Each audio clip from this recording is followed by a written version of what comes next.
You lift me off of the ground. I close my eyes and I wait for the come down. I used to live in the now.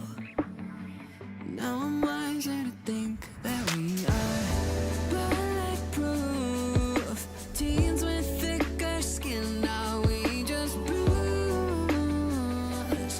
We were hopeless and we're hopeless now. But I remember we threw our fists in the air singing.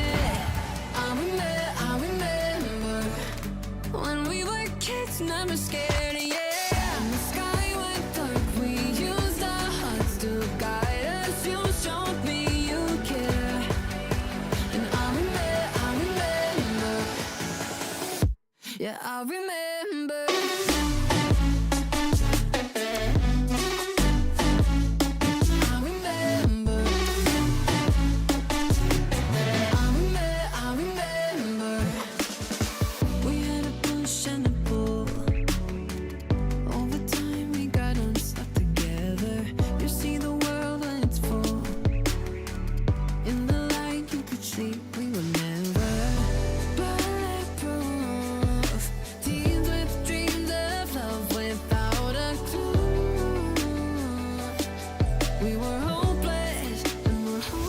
Now, but I remember we threw our fists in the air singing. I remember when we were kids, never scared, yeah. And the sky went dark, we used our hearts to guide us. You showed me you care. And I remember, yeah, I remember.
Running your mouth, you better bust it out.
let you go now. Making it so hard. You got to know now. Ooh, taking it too far. Nothing to hold now. I'm falling apart. Out in the cold now. Breathing underwater.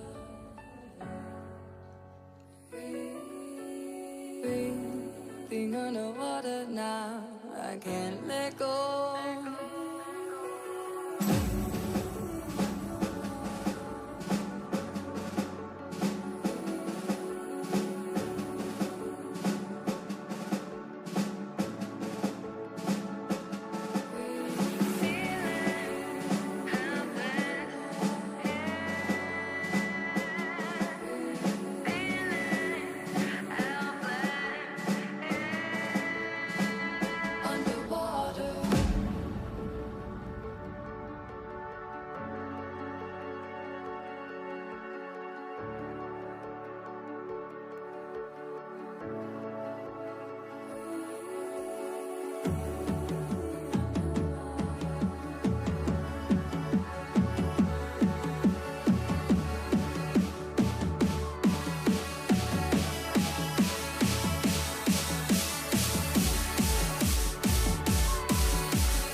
coming at you like monsters in the night, and you feel the danger that makes you wanna hide. When the cards are stacked against you and you're standing on the edge, now's the time, now's the time. Think about all the dreams you keep inside. Think about all the ones you love. I know this beating heart will be my guide. I know that we can overcome. When the world's so cold and we're losing hope, I need her, I need her. When the darkness comes and we're overrun, yeah, I need her. That's when we need each other. That's when we need each other. That's when we need each other. That's when we need each other. That's when we need each other. When you're falling faster and don't know where you are, you feel the danger closer than your heart. When the weight is getting heavy and the future is unsteady, close your eyes, close your eyes.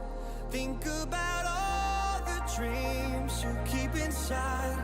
Think about all the ones you love. I know this beating heart will be my guide. I know that we can overcome. When the world's so cold and we're losing hope, I need her, I need her. When the darkness comes and we're overrun, yeah, I need her.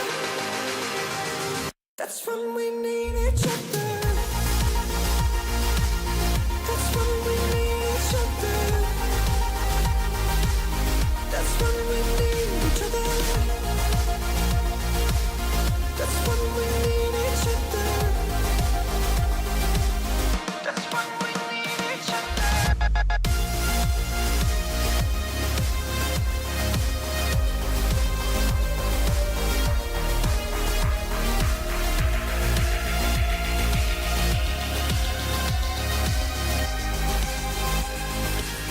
That's when we need each other.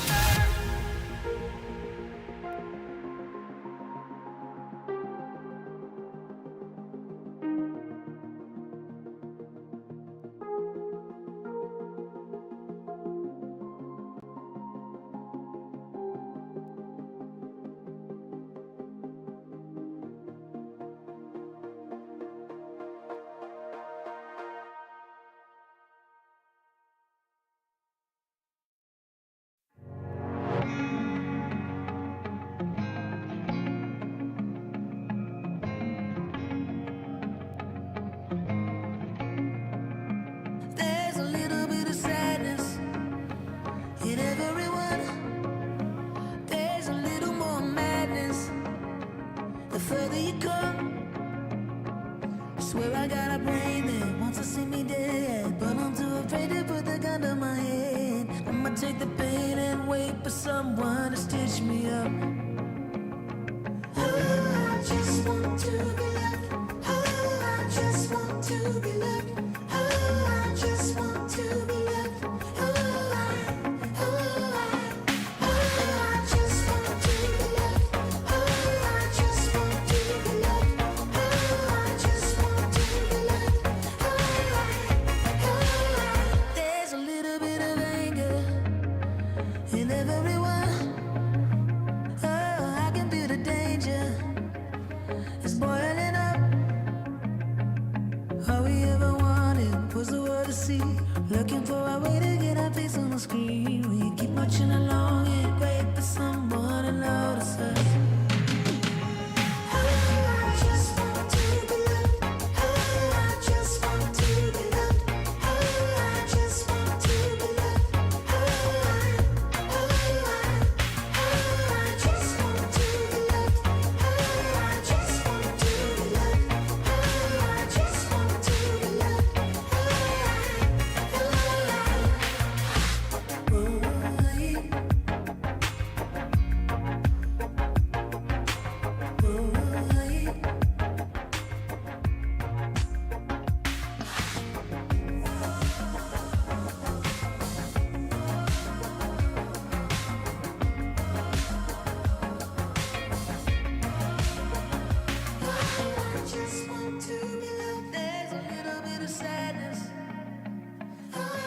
just want to be loved. There's a little more madness. Oh, I just want to be loved. There's a little bit of sadness. Oh, I just want to be loved. There's a little more madness. Oh, I just want to be loved. Oh, I just want to be loved. Oh, I just want to be loved. I just want to be loved. I just want to be loved. I just want to be loved.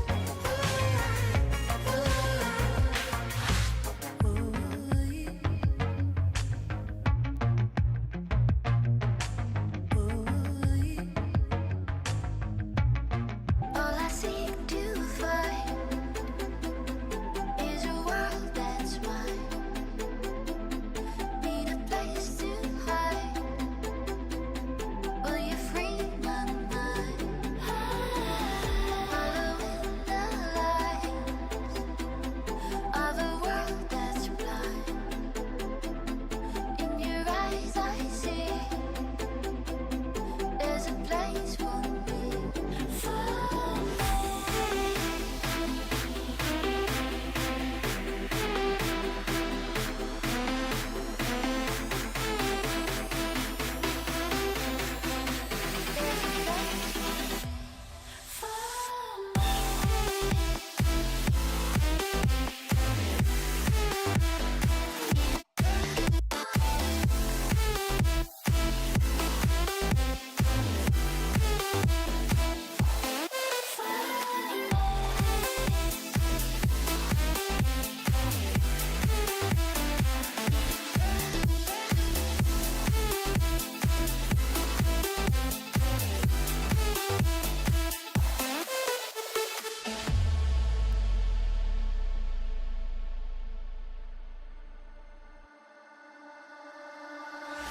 All I seek to find is a world that's mine. Need a place to hide. Will you free my mind? Following the light of a world that's blind. In your eyes I see there's a place for me.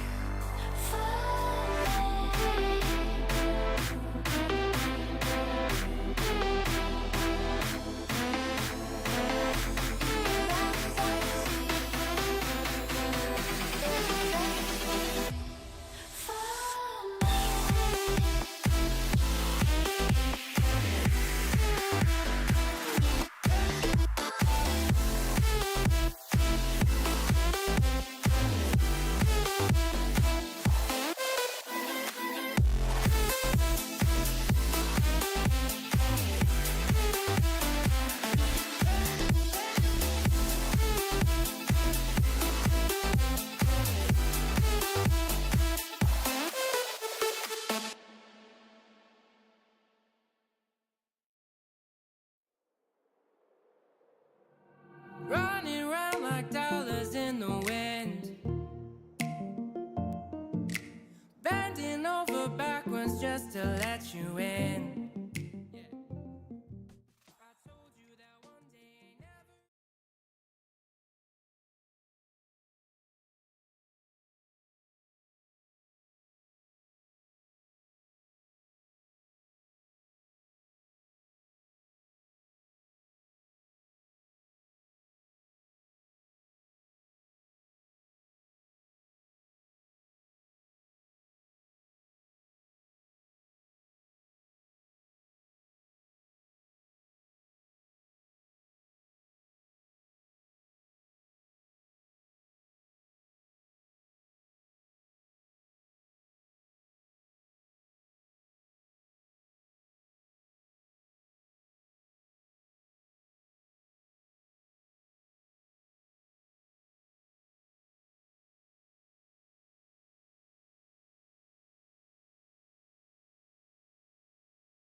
40 seconds. 4 for 4. Goes away. Bogey trying to make this the one that goes. No! Quick reset! Who is this guy? So right now, gets the flick touch towards the net. Is everyone following? And he on! Beat on one, it's just Psalms, he's no boots! And Sig at 7-11. Defensive mistakes. Where do they see a touch here? And clutch it up with the read.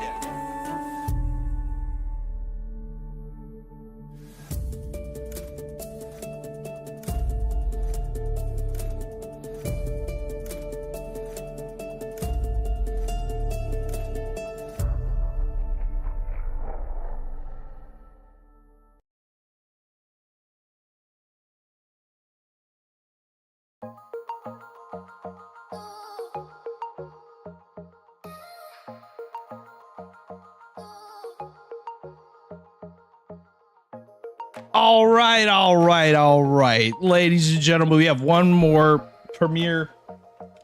Major 2 champion that happened to be in Premier. We'll see who is able to clutch up today. It's going to be another, and I hate to say this, another long day, another good amount of matches to be played. And I don't know how I'm going to will myself through this, but I think I will find a way, as it's going to be a good day. Obviously, we're looking back at some of the Rising Star things that happened, and it's only right that I have somebody who was playing yesterday, actually. Well, no, day before. You're playing on Thursday. What am I saying? You're playing 2 days ago. One of your teams was playing yesterday, made the semis, so somewhat congratulations to you. But you guys made, an incredible run. You're obviously going to LAN. I will also see you there. It's going to be exciting. We're both playing at LAN. We should get a round of applause for ourselves. Golf claps all around. Both of us on the desk made LAN, but no, joined by Blasky, one of our league directors, and he's going to be hanging out with me for this first series. Now, this is the meat on the bone, I guess you could say. The proverbial leaves to my tree kind of. But it's the big one. It's the big one is what we're getting into, Blasky. We have got some Premier action. They're going to finish their bracket here. Major number 2. The first series on your screen, number 6 seeded. These are not seeds in the tournament. Their seeds in the tournament are the 3 and the 6. So Rochester earned the 6 out of the Swiss. Brainerd earned the number 3. These are seeds currently, and we will get, I'll also show you standings too, so we can talk about those. These are seeds currently going on. So we have a matter of, things can change for these two. We'll have standings that alter along with possible changes to who is picking groups. Now, yesterday we had that with Fargo winning Challenger. They were able to vault into the first seed and pick their group for LAN. And, they were happy to do that. We'll see if that happens today. But Brainerd and Rochester is our first series. Our second series, now, I had to alter it for Green Bay's sake because they have a couple players playing in the LCQ, and I wanted to make sure that they had enough time to get to that. And they did ask yesterday at kind of a random time. But I figured I would be nice and play the bottom semifinal first. So that is what we will do. But Green Bay, they have already vaulted into the first semifinal, and they will play the winner of this upcoming series. And then KC on the other side made their semifinal. They beat Bloomington. And now where Bloomington sits is important because when we look at the standings, they are not... That is Challenger. Whoopsies. There we go. They are not locked. And you'll notice there's a tie down there at 7th and 8th at 38 points. I don't think St. Cloud only has 17. That can't be right. Hold Yeah, up. St. Cloud is at 36 right St. Cloud is at 36. That's what I thought. I knew I did something wrong. But yes, St. Cloud is indeed at 36. So I will get those points fixed here. 36 and 21 is what it looks like. So shouldn't be too easy, but Des Moines, not really a talking point here because they are already out. They are confirmed to be out. They are not playing today. They don't have any opportunity to gain any more points. They are done for the season. Unfortunate for them. So we will see with all 3 Bloomington players essentially not in the mix. There you go. As we will not see any back-to-backs in Premier. It is not possible, unfortunately. But Bloomington, you'll see, holds the 8th seed. They are not safe. And why I say that is because they lost to Kansas City Blasky this past week when the teams played their early matchup. And Yeah. they are done. They can't earn any more points. They're out. So as a result, they're just here, you know. So Yeah. if St. Cloud is able to win their series to start, they can get enough points to vault into that 8th seed and essentially take out Bloomington. But for now, Bloomington is safe, so they hold the 8th seed at LAN. But if they do lose, if St. Cloud does win, that's that. But taking a look at how these points work, major MVP. We're going to name a major MVP later on. We'll talk about that as the day goes on. But really taking a look at how some of these points work, if I can find the right thing that I add for it. There we go. There we go. So here's how the points work. You get 24 points in bracket plays, the most amount you can get. Your points increase as the round increases. And obviously some teams, I think Duluth got 24 in group stage. They went undefeated. So yeah, good for them as the challenger bracket. Here's a premier bracket. That's the group stage. That's how the group stage ended. Here's your bracket. So as you can see, Green Bay and KC are already forward. Brainerd and Rochester is what we're watching down on the bottom. They will play the winner. They'll play Green Bay if whoever wins. So that's where we're at. We're going to hop back over to us for a prediction. Blasky, you have on the blue side of the field the Brainerd victory, and on the orange side of the field, the Rochester Rhythm.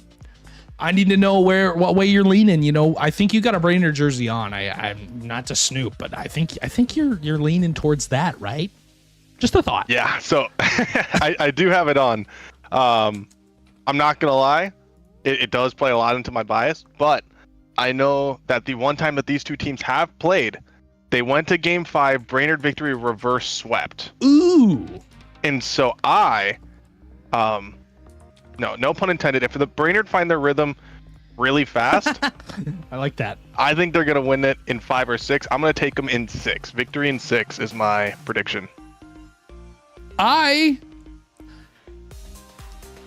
gonna hop on the train with you. I'm gonna join you. I feel like Brainerd is going to take this one down. I can't. Until I see them totally lose, I just can't pick against them. But this should be a good series to start. Our predictions are done. We are going to hop into this series and get going. It should be a good one. Remember, best of 7s, so we've got a lot of Rocket League to play. Timeouts are in play. I did not talk about that, but it's gonna be a fun one. Game number 1, Premier quarterfinal, Rochester and Brainerd. Looks like both teams have full starting rosters. I think End is Ding. I would assume so. As love the name choice there from End, but he's still End, still last season's MVP, still one of the better players in this lobby. Should be one of the best. Look for a player like Kato Mac on the other side to be an issue for this Rochester team to deal with. And already we're living in this blue half. A good clear from Whitlock. I think Kato, no, he didn't DC. He was just waiting on the corner boost. He was sitting there waiting on it. And sometimes, I mean, we saw that last night with Dicey. Sometimes Blasky teams are willing to take a second and really just regroup almost. Yeah, 100%. I mean, you see it at every level. Sometimes it works. Sometimes it kills you. Luckily for them, they didn't lose anything from it. But Timmy now, has a chance to take a one-on-one here. Pops it over one, gets a pass over to End tries to shoot at Whitlock, gets a pinch save, and it's just off again, and it's just aggressively bouncing off the post over and over again like it owes them money. They're just beating it senselessly, and now it's going towards the right wall. And golly, that was a whole lot of pressure to result in nothing. Now Whitlock and Thermal locked into a Rule 1 in the corner, and this is honestly super interesting setup here, because I mean, you've got some real top tier players here left in this 2v2, and you don't get to see a lot of these at the premier level. Don't see a lot of Rule 1s, at least in my experience casting. And I'm really excited to see just the speed difference now. As again, we bounce off the post, but End finally puts one away, and it only took 6 shots in the first minute 45 for it to happen. And talking to some of the teams that have played this new Rochester roster, they pick up End and Timmy, and they're not a fun team to play. They're very fast. They're very shoot heavy. They put on a lot of shots. They really a hard team to deal with on defense. But Brainerd is very seasoned. One of the better defensive teams that we've seen, and you already see that with Whitlock with 2 saves. Him and Kato Mac, 2 very good structure players that know how to stop the ball and get some good challenges going. But they're going to be tested to their wits' end, and already they are. A good hitting field pass from End to Timmy, as it's going to be blocked. Whitlock into the corner. Do the Rhythm stay on offense here? Looking to be for this couple of seconds, but already collected once again by Rochester. They're looking on the turn. It's a great first touch. Look at the force out play. They do get the force out play, but it doesn't end up working. It just becomes a pinch between both Brainerd players, and somehow this one finds its way into the net. Yeah, as we see a little bit of trash talking coming out from End in the chat, spamming what a save and whatnot. It's it's a little fun. We know how End is. And yeah, one thing that was definitely the difference maker in that series, they've only played each other once despite, you know, multiple opportunities to run into each other group stage. They've only played each other one time. Was that End was the it factor for the Rhythm. And what turned it around was Kato Mac stepping up and just outplaying his, you know, previous games. And so pretty much any time the victory won, Kato Mac was just on top of the scoreboard dominating. But if they lost, Kato Mac was, you know, middle of the pack, sometimes near the bottom. So he definitely needs to step it up here and put on the pressure the way End is if they want to get a chance to come back in this game. I know they're down only two, I guess you could say, but in 3s, that makes a big difference as we see a bunch more physicality coming out from both sides. Whoa. Trying to get a dunk on, but Timmy with a nice save. Now Thermal 1v1 gets a End actually. Oh my. And again, he gets a hat trick to start the series. He is playing out of his mind right now. And last season, best player all season long, led Rochester to land. They bowed out at the hands of Bloomington in that game 7. And disappointed by the finish last season. They're trying to right some wrongs. And when I look at this Rochester team, I see 3 shooters.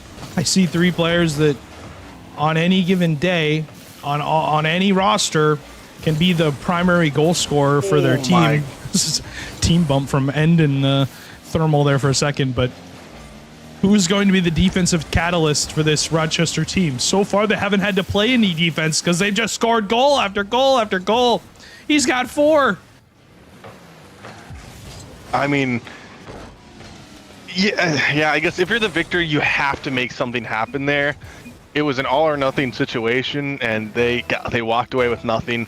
Victory have to give up another goal there, and now, I mean, that was pretty much the nail in the coffin. They were hoping to get something on the scoreboard before it got too late, and now they just lowered their chances significantly.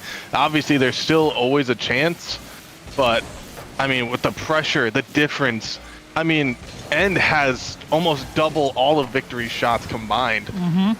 And they're just constantly just throwing shots over and over and over at the Victory, and there's not a lot they could do for a team so defensive, but they get one on the board. There is still life. At least they're walking away with a little momentum, if nothing else. Man, that's a long series, so getting that first goal on the board, Gato, Remember last series? Remember what happened last time you talked crap to me? The series is not over. It's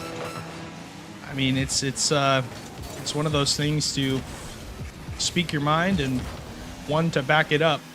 And so far, this Rochester team has backed it up, at least for game number 1, but I have a feeling that their fortunes might change if they don't play defense throughout this series. I'm not worried about their offense at all. I don't think it's going to be a difficult time scoring. I think it's going to be a difficult time stopping this Victory team. So far, though, game 1, a resounding win as Rochester gets on the board first. They essentially need to win this series. With the tie with Bloomington and St. Cloud still in play, anything is possible. This is not, they're not solidified in a land spot by any means. Yeah, I don't really know their situation for land qualification. We just need to Let me win. let them know. Yeah. I mean, both teams, obviously, you're going to want to win regardless. I'm going to let them know that they can have a timeout whenever they want. Hey, that's nice of you. Are in play whenever. Yeah. And so one thing that we need to see is any sort of pressure from the Victory. It felt like they got one goal that just kind of came off of a rhythm, just all diving at the ball and just trying to keep getting more and more goals because they were just on a roll. I mean, Timmy and Thermal just got to take a back seat almost, while N just threw 7 shots and made 4 of them. I mean, when you're getting 7 shots and still shooting over 50%, you shouldn't be losing, and they just dominated that series. As now we go to Forbidden Temple, not Utopia Coliseum. Excuse me.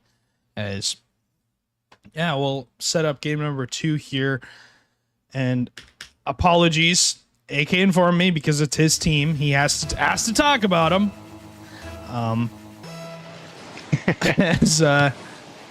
Yeah, essentially Rochester is locked for land because of the tiebreaker they hold over Bloomington. So only Bloomington and St. Cloud are technically at risk. But Rochester as is at land. They just don't have essentially an insanely high seed. They're locked at 7. They can improve it though if they obviously win. But Yeah. they're good here for now. But Brainerd also in a similar case. They're down at the 6. So I mean, if I were you, I would want to win and improve and play some of the best teams here and try and beat them. Not to mention improve my seed as miss from Timmy threw Whitlock off for a second. Threw him for a loop. Didn't expect them to miss that ball, and sometimes you don't expect people to miss some of the easier reads. That's a pass mid for end, and Wow. Yeah, flying by the ball. Not expecting that at all, as that one's going to pinch all the way across. Lord. Saved by Cato. Another stop from Whitlock. This does not look like a Premier Series to start in the first minute here of the second game. Yeah, this looks like a Rising Star game 1, feel out the awkwardness, get it out of the way type already. And they've already played one and played out of their mind, so this is like totally different change of pace here. But yeah, as to your point of, the seeding, on one hand, you can make the argument like seeding doesn't matter if you're not top 2, but on the other hand, I mean, these teams are looking at it, the top 2 seeds get to choose their groups. They're eyeing, who played super well in Major 2 when, lights were the brightest. And winning here can help make the difference between, getting picked and getting put into a worse group, or maybe getting an easier group because you're one of the last picks. And so it does make a difference for some of these teams. And so I think no matter what, it also just shows that you don't just troll around and you care about playing. And that makes some teams just not want to play you. So for both teams, while it doesn't necessarily define land contention because they're both already going, the series still plays a little role in deciding, who they're going to be facing in the group stage. We'll show that group stage later on as the day goes about. We'll start to form it. I already kind of have some sort of thing put together, Lasky, of how it'll look. Rising Star and Challenger already somewhat have their groups, but we still need to pick Rising Star's group.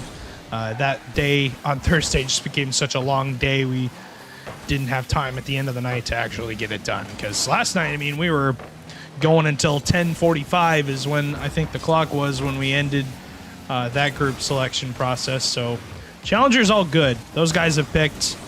They're fine. As far as Premier goes, we'll probably select groups after this stream is done, and we'll probably need a representative from the two teams that get the top 2 seeds. So if you're one of those teams, think about it and decide who you might want to pick in your group, because essentially the top 8 is almost locked. It should be locked in the next half hour to 45 minutes. So, I mean, it is on a knife's edge. And we'll cut off Thermal. Thermal committed a little bit early to that, and we'll hit that one all the way down the field. As Thermal will give that ball up to Cato. Cato works through the midfield, tries to get one more touch. And last season, Cato made land with Kansas City, but when they got there, lost in a very, very close opening Game 5 series that he probably wants back. Made land again now and is, I think, looking to right some of that wrong, along with, I mean, and we have both, not to say saltiness, Pulaski on either side, but I think two teams that are more than likely hungry to change their fortunes this time around. Yeah, 100%. I mean, all of these players looking to get a premier win. I mean, it's as good as it can be. Wubik sends one off the crossbar. First goal of the game in the favor of the victory. A great touch over one, and last one back, bar down. And I was just about to comment on the victory playing a lot better this time. I mean, last time it felt like it just snowballed to the worst possible situation, as now Timmy gets a pop over one. Wubik has to get a touch here. He does. And I mean, I just feel like while the lobby itself is playing worse than they were game 1, in just terms of like hitting the ball, the victory are definitely the benefactors of that whole situation now, as we have 16 seconds left on the clock. The victory trying to hold on. Rhythm want to get one buried so they can tie it up here. Timmy with the opportunity, and he sends it off to the side. 5 seconds now remaining, and this could just be it, but Timmy gets one more shot at it. It gets popped up to Thermal. Thermal off the backboard down. Whitlock sends it off to the side. No one home, and the victory tie the series 1-1. That's a big win. That's interesting for sure for how Brainerd is able to take that game down. They only put up 4 shots. They don't put a ton of pressure on, but it was just this turnaround goal. That's all it took. One goal from Wubik off of that pass, and it was quick. It was simple. It was easy, as it is now 1-1 in this series. And we will go to game number 3. As they're looking to trade timeouts? No way. It's just a bunch of goofs we got in this lobby. As these guys want to trade timeouts, they can really, if they so desperately want to trade timeouts, they can trade timeouts. Goodness gracious. As no, it'll be interesting to see how this ends. You know, it's gonna be a fun finish to this season and a fun finish to this day. Yeah, and the primary difference between game 1 game 2, as we said, there's a lot more awkwardness, but going from 7 shots to 0, I mean, it felt like there was not a whole lot of pressure until the last 15 seconds there from the Rhythm, as End now gets an opportunity. He does. Whitlock tees it up for him, and End takes advantage of the situation, and they already have more goals than last game, so they're on a better start. And says this map sucks. Proceeds to score a goal directly after it. Nicely done. As we pop middle. Thermal now with the save. Wubik trying to keep it in play here. Cato tries to pop another one. Thermal doesn't get credit with the save, but he does get one. And Whitlock now, I mean, it feels so much faster this game than it did last game. And it feels like the Brainerd victory just had a ton of pressure to start, which is great for them. They've been lacking that so far in the series. But the Rhythm are the ones up 1-0. Kato tries to bury one. Thermal with a nice touch, but we see all 3 players from the Rhythm dive at that. And now we get End hitting at the sidewall. Can he get another one? He does, but it pops right to Kato. Now it's awkward. Timmy up with 1 touch, gets 50'd. And I feel like there's just a lot of interesting positions coming out from both parties here as Thermal gets a nice clear. And I don't know, both these teams are just like flipping on who is locked in and who just isn't, it feels like. I guess in a sense, because the series for some players in their head doesn't matter. Maybe some of them are kind of not trying as hard, but like End was on one game 1. Plenty of time here. Still have to go for Brainerd to tie this game, but don't have the ball in their possession. Whitlock up to Kato, looking for a double into the corner, but nothing ends up happening. 50-50 comes out in the midfield. Timmy forced to play that to the sidewall because of the way the ball direction was going. And he's going to look to demo Wubik here. Instead, cuts the ball. Looks to play out. Finds a midfield pass to Thermal. Thermal fakes that challenge, though. End was last back. Got cut on the rotation. And it's Whitlock to tie the game at 1 apiece here with still 3 minutes and 13 seconds left. A lot of opportunity for anybody else to take the lead in this game. But, yeah, we'll just see kind of how things to shake up. You know, going back to your point, that's a good point to make. Some of these teams maybe not totally throwing all of their cards out on the table. I mean, if I'm them and I'm already submitted to a land spot, I might as well just, you know, I'm going to play somewhat, you know, decently aggressive. Like, I obviously you want to win and get the points and possibly get up to the, you know, a really high seed. But at the same time, I'm going to, you know, keep some of the strategies in the back pocket. As Timmy's double hits the post, and that one's going to find its way in. Courtesy of that last defender in poor Whitlock. Yeah, that's just a rough spot to be in. This is Rocket League right there. That's a moment. Yeah, I 100% thought that had the potential just bouncing into the net, and I think Whitlock also thought the same, so he just stopped moving, and unfortunately for him, it just came right at his face, and now Whitlock in an awkward position. I feel like the victory are just kind of not sure what to do on defense. Timmy now with the pinch at the net. Whitlock gets a save this time. Katomac pops it out, and now we see it pop up again, and it's just such an interesting series. I mean, both teams just kind of messing around, having fun, talking trash, and I know Katomac and End go at it sometimes. Whitlock can sometimes get in there too. As we see Whitlock chasing some balls. Oh man. It's just a fun time for both these rosters. Timmy now pops it up towards Kato. And I'm hoping to get some more clips because I think those are going to be some of the more fun ones. We're going to see a lot more of the trash talking. And from Premier, it's just always nice to see as Wubik tries to get a nice musty towards the net. And, I mean, minute 45, there's still a lot of time left for either of these teams to bury some more goals. And I'm just excited to see what kind of offense we can see today. And with a reset, fakes it out. Timmy takes it off his head top. As here comes Thermal. Gonna look to keep the pressure up down to Timmy. Timmy taken away by Kato. Kato loses possession to End, and now we play a little bit of ping pong. Wubik has 1 touch around. Will be bumped by End. Put it off the ball. Kato up to keep possession of this for his team, but is gonna lose it for a second. Gets around Thermal. Tries to get around Timmy. Can't get anything more. End into that corner.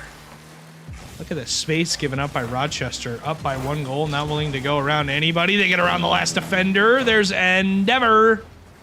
As he will kill that goal and punt it into the back of the net. Yeah, and that was just really great speed from End. Jumping super early. Whitlock not ready for that ball to head over the last defender. And, I mean, 1 minute left on the clock. There's still time for the victory, but the Rhythm are in a really great position here in Game 3. As we see another one head towards the net. Wubik now has to touch it up off the backboard. Thermal trying to read it, couldn't quite get there, but End is there. Wubik jumps a little too high, and now that one will be End's second hat trick of the series. Really good shot here from End, and yeah, Wubik just jumps a little bit early. Goes underneath. and unfortunate for him because he thought end shot was going to be a little bit higher. I think I would have jumped as well, but I mean, just a simple turnaround play. Timmy will get the 5th on the board. That's about as free as a net as you could want. As we see Thermal get nice and close. Or was that Thermal? That or was Timmy. Who was that? So Timmy? I think they're That's flipped Timmy, on yeah. my end. I think I got them flipped. So, but yeah, I was like, that looks like Timmy.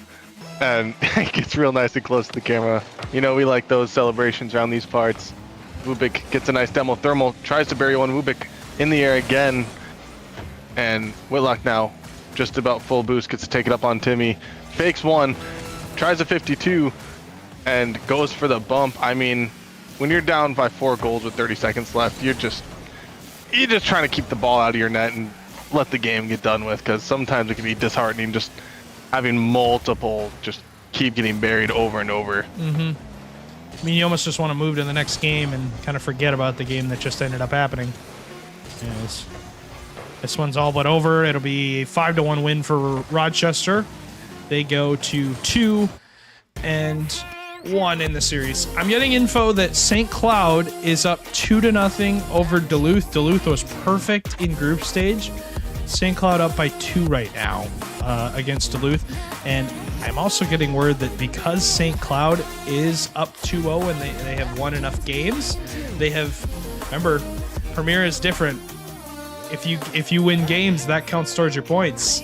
So, in that case, with the amount of points, St. Cloud is taking the spot over Bloomington as a result of that. So, because of that, because of those wins, St. Cloud has qualified for land due to that 2-0 lead for them. But yeah, it's huge, Blasky, for St. Cloud. They made land, and I really can't believe it. They really clawed their season back from not a great start.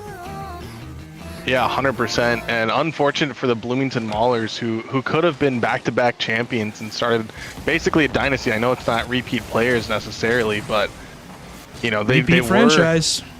Yeah, they were the champions for Premier last season. I would know. I was on stage watching as my team lost. But I mean, it was. Wow! Don't make yourself so upset. Don't feel so sad for that. But let's get back into this series right here as Whitlock pops it over 1, but Timmy there with the 50. Cato up awkward. Wubik now last man tries to get it past N with the 50 now. Gets another chance at the ball here. Tries the 50 Cato, but Cato takes it into the corner now. And we're already seeing some great pressure from the rhythm here. And N gets it past 1. Can he get it past all of them? Pinches it. Cato has to get back. Thermal with the shot off the top. And it was as open as it could have been for this lobby. And unfortunately, they didn't get to send it in as we get a fake from Thermal. But Cato does get there in time. And now Timmy tries to bury one. And again, it feels like they're just relentless in this pressure. Good start here for these two teams. That's a good touch from the backboard. Again, what a stop from Cato. And back-to-back saves is just kind of pre-jump where End was going to hit that. End and Timmy on their front half really causing havoc for Brainerd so far in this series. And I mean, the last two, they went to a game 5. You expect them to be a series that goes the distance once again, as a lot of offense being played here for these two. Timmy fakes out one, but doesn't end up getting anybody to really miss. Vic with a miss on the backboard. Cato able to cover it up. And will dust out both defenders, but not get by 2 entourage players for Brainerd, as they will stick on the ball. To the sidewall we go. That one going to be hit forward. A redirect from Brainerd to keep possession in their hands. They're chasing a bump. And wants a piece of... Cato wants a piece of End, excuse me. And End is able to survive and get out for his team. No score. This one almost halfway done. You can see how fast some of these games go when there are no goals. Yeah, and if we see a repeat of the last time we had a game like this, Victory won that. And it was just a difference of total goals scored. I feel like when it's just goal after goal after goal, it is in the favor of the rhythm. But when it's these nice defensive games where it's 1-0, 2-0, I feel like the victory, that's just kind of their wheelhouse. As we see Whitlock go for a bump here, he does get one, but N gets back in time. And fortunately for the Rhythm, they prevent that 1-0 lead, maybe even getting one of their own, as no one's back. Whitlock out of boost and gets one from across the field, giving the Rhythm a 1-0 lead. Yeah, I mean, so far it's been a interesting series. A lot of goals scored by End. He's been, really the catalyst for his team, and it's insane as far as this series goes. But overall, lots of goals being scored, lots of opportunities for these two teams. As End's going to make another, as he continues to have a stamp on this series. I mean, I thought he would be the primary goal scorer for his team. All three of them are kind of goal scorers, but End is the goal scorer's goal scorer. He's just the goal scorer of the lobby. Yeah, pretty much. I mean, he doesn't really have to do anything else. Doesn't have to play much defense. Kind of just does his thing. Let's Thermal and Timmy cover the spots. As that's an open shot for Timmy. Decides to smack it off the backboard. End's follow-up is saved by Wubik. And it's good defense for Brainer, but they got to get another half, and you got to get on offense. They cannot afford to give up any more goals to try and come back down 2-0. And it's been somewhat of a quiet series from all of them. No, 100%. It feels like the floodgates are open for the Rhythm as N gets a nice pinch that just stays right in front of the net. Timmy there to clean up. I mean, great play from the Rhythm, just a little faster than Wubik, and gets to bury a third goal. Again, it just feels like anytime the Rhythm end up scoring a goal, it's just one after another. They have to get that first one, and sometimes it takes forever to get that. And now they're up 3-0, just over a minute left, and they might just get another one here, but Whitlock gets a save, and now shoots it at his own net. He wants to give them a goal. Timmy says, no, thank you. We're going to actually just keep our 3-0 lead. And we see, I don't know if that was on purpose. It meant to be a back pass, but instead N wants a goal of his own. He was scoring one way or another. And he said, this time, I suppose I'll shoot at the blue net. Force 4 goals, 54 seconds left to go here. I mean, it's been a rough series for this Victory team defensively. I mean, this is back-to-back games where they're giving up 4 goals. Have to think that has to improve if they're going to win this. Wubik will get one top right as he beats out the defender. And a good 50-50 on that backboard from Cato. Don't know how he was able to keep the ball there, but is able to do so. And 46 seconds left now. We'll see if the Rhythm can hang on to this lead, or if the Victory can get one quickly and make it interesting. They had the kickoff. They still kind of do. Cato with a flick. Timmy doesn't save it. I don't know how that one's escaped through, but that's a quick goal. And now 40 seconds left. This game is nowhere near over. Yeah, there's definitely a lot more of a chance than they were having 20 seconds ago. I mean, 2 goals in 40 seconds is not unheard of. It is a little rare, but I mean, they just got one kickoff goal. Timmy now with a nice 50. Maybe that's just another one. Oh my goodness, Whitlock with a diving save. I thought that was it. Timmy now low boost back, has to 1v1 Cato Mac. He does though, and now with an opportunity, gets a reset, and N now tries to pinch it, couldn't quite get it. Cato tries to fly up, can't quite beat out Timmy, but he does get a 50, and it gets sent middle, and all the Victory have to do is try to get a goal here at some point. The Rhythm have to hold on, but the Victory get a third goal in a span of 50 seconds, and 11 seconds left. There's a chance. The momentum is in their favor right now, and the Rhythm just have to hold on for 11 seconds. And it may seem like they don't, they don't care if they tie this game over or not because their series is not over, but I think they care because they want to tie it after making a comeback like this. Don't want to waste this opportunity here as Timmy grounds it, though. Insta challenges it. That will do it. A lot of goals scored here in game number 4, but we will go to game 5 with a 3-1 advantage for the Rochester Rhythm, they are one game away from moving on and knocking Brainerd Victory out of bracket. Yeah, and there goes my prediction of in 6. I mean, Darn. not even possible now. But, I mean, it's We thought looking... Brainerd would take it grim. down. I mean, it's looking good. Yeah, the Rhythm are playing out of their minds offensively, and the Victory, I mean, they're getting outscored. Like, it's insane. It's got to be at least double. They've just been playing, like, great defense, but against this Rhythm offense, you got to play better defense than, you know, second best in the league. You got to be non-stop rotating back. I mean, N's putting 9 shots on your net. It's gonna be It tough gets to win. intense. Yeah. So it's bad enough letting 9 shots on your net by a whole team, but by one player. I mean, not to say that Timmy and Thermal aren't doing anything, because I think they had 7 combined, but holy moly, is it tough for them. I don't know if did they call a timeout. I wasn't I didn't see anything about I it, didn't but see it anything appears that about they might timeout, have. but it appears that they might have. Maybe it was Whitlock. Oh, it was Whitlock. Nope, they're not calling Okay. a timeout. It was Whitlock, just not in the game. I thought it was Typical Whitlock throw. typical Whitlock throw. That's- As, leaves the game for a second, gets some sort of a mini timeout, I guess you could say. Not really. I mean, regardless, you know. Classic, it's been a fun series so far. It's been high-paced, a lot of action, a lot of really some weird goals, and I didn't know if you would save that for a second.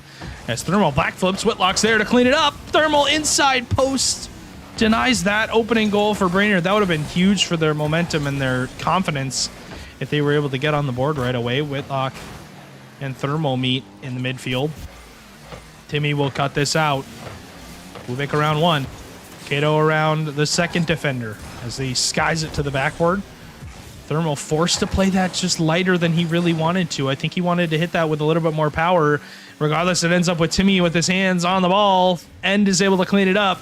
Just fakes it out. And this Rochester team is living in Brainerd's heads at the moment. Yeah, it feels like they can't do much wrong here. I know they let in a lot of goals at the end of the last game, but they held on, and you know, in typical Rhythm fashion, they just wanted to keep it a little close. And I just feel like you said, they're just in the Victory's head right now as Timmy gets a shot at it here. And with the great redirect, Timmy with a nice little steal says, and you've had enough goals. I would like this one, please. Yeah, no more And goals. now, Not allowed. now the Rhythm are up by 2. Yeah, I mean, 4:02, still plenty of time left here. As, you know, what is going to happen? I don't know.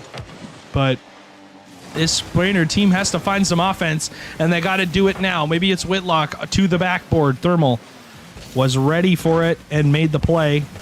As these two teams, I mean, really fighting tooth and nail to try and get some, you know, simple goals on the board. And so far, Brainerd just has not succeeded in doing that. They haven't gotten many clean opportunities. A lot of their goals have been few and far between. They've been very arbitrary to how the run of play is going. I don't expect that to continue here, as these two teams trying to. I mean, obviously they're both at land, but they're trying to improve their seed, get some points, get some confidence going before you get to that in-person tournament. That's really what you want to do, right? But we'll see what ends up happening here as this game kind of rounds out and we go to a possible 6th game if Brainerd can get 2 goals here. But so far, this Victory team giving them absolutely nothing to work with. Yeah, I mean, Victory is just struggling to make anything happen here as Timmy gets a reset, gets it past 1. Whitlock on the back end gets a save.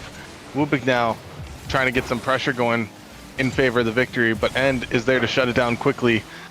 And we're seeing, again, it just feels like the Rhythm are in control the entire time. As End now puts another one on net, Whitlock dive for a save.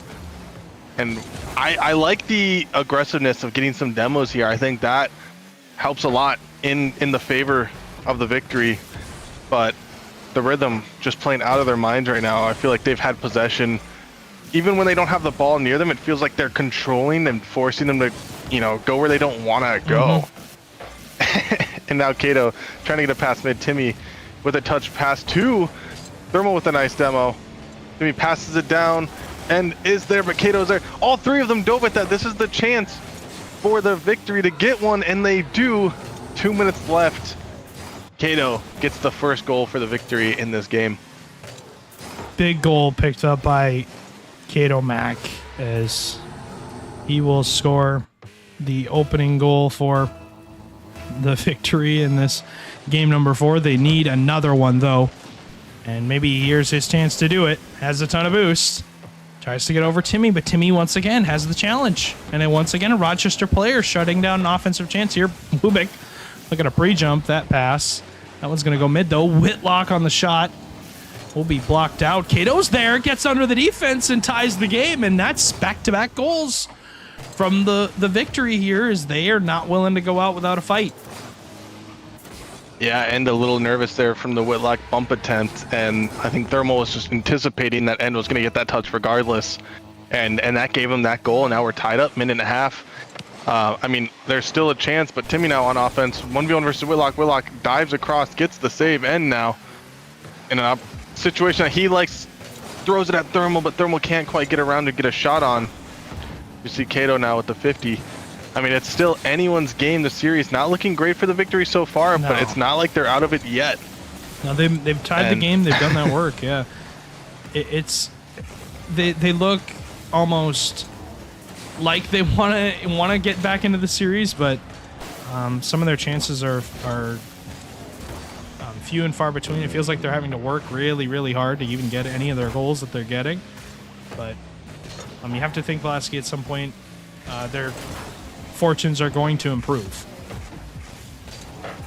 Yeah, that's what you kind of have to hope if you're a victory fan, that something starts going your way, because we have a pop out to Timmy with no boost, but he still gets a nice clear. And the demo on Whitlock. Wubik now full boost. Throws at the corner. Timmy with the catch. I feel like the rhythm are constantly in the right place. Whitlock with the demo. And now full boost. Takes up the side. Wubik gets a miss, but gets the follow through as N tries to pass it. And don't get a shot. It's just N with no boost back. Kato throws a shot on net and dives across. And that's the goal they needed to potentially stay in this series. And I just feel like they can't close it out when they need to the most. 5 seconds here. That one's going to find its way down. Timmy, though, keeps it up. Has decided to play a little bit of antics. Whitlock will cut it out. That one will hit the ground for overtime, and we are 1 game away and 1 goal away now are the Rhythm from ending this series. It has been a good series from them, as that is a beautiful infield pass from Kato Whitlock. Wubik is there to clean it up. Victory won't go away. We're going to a game 6.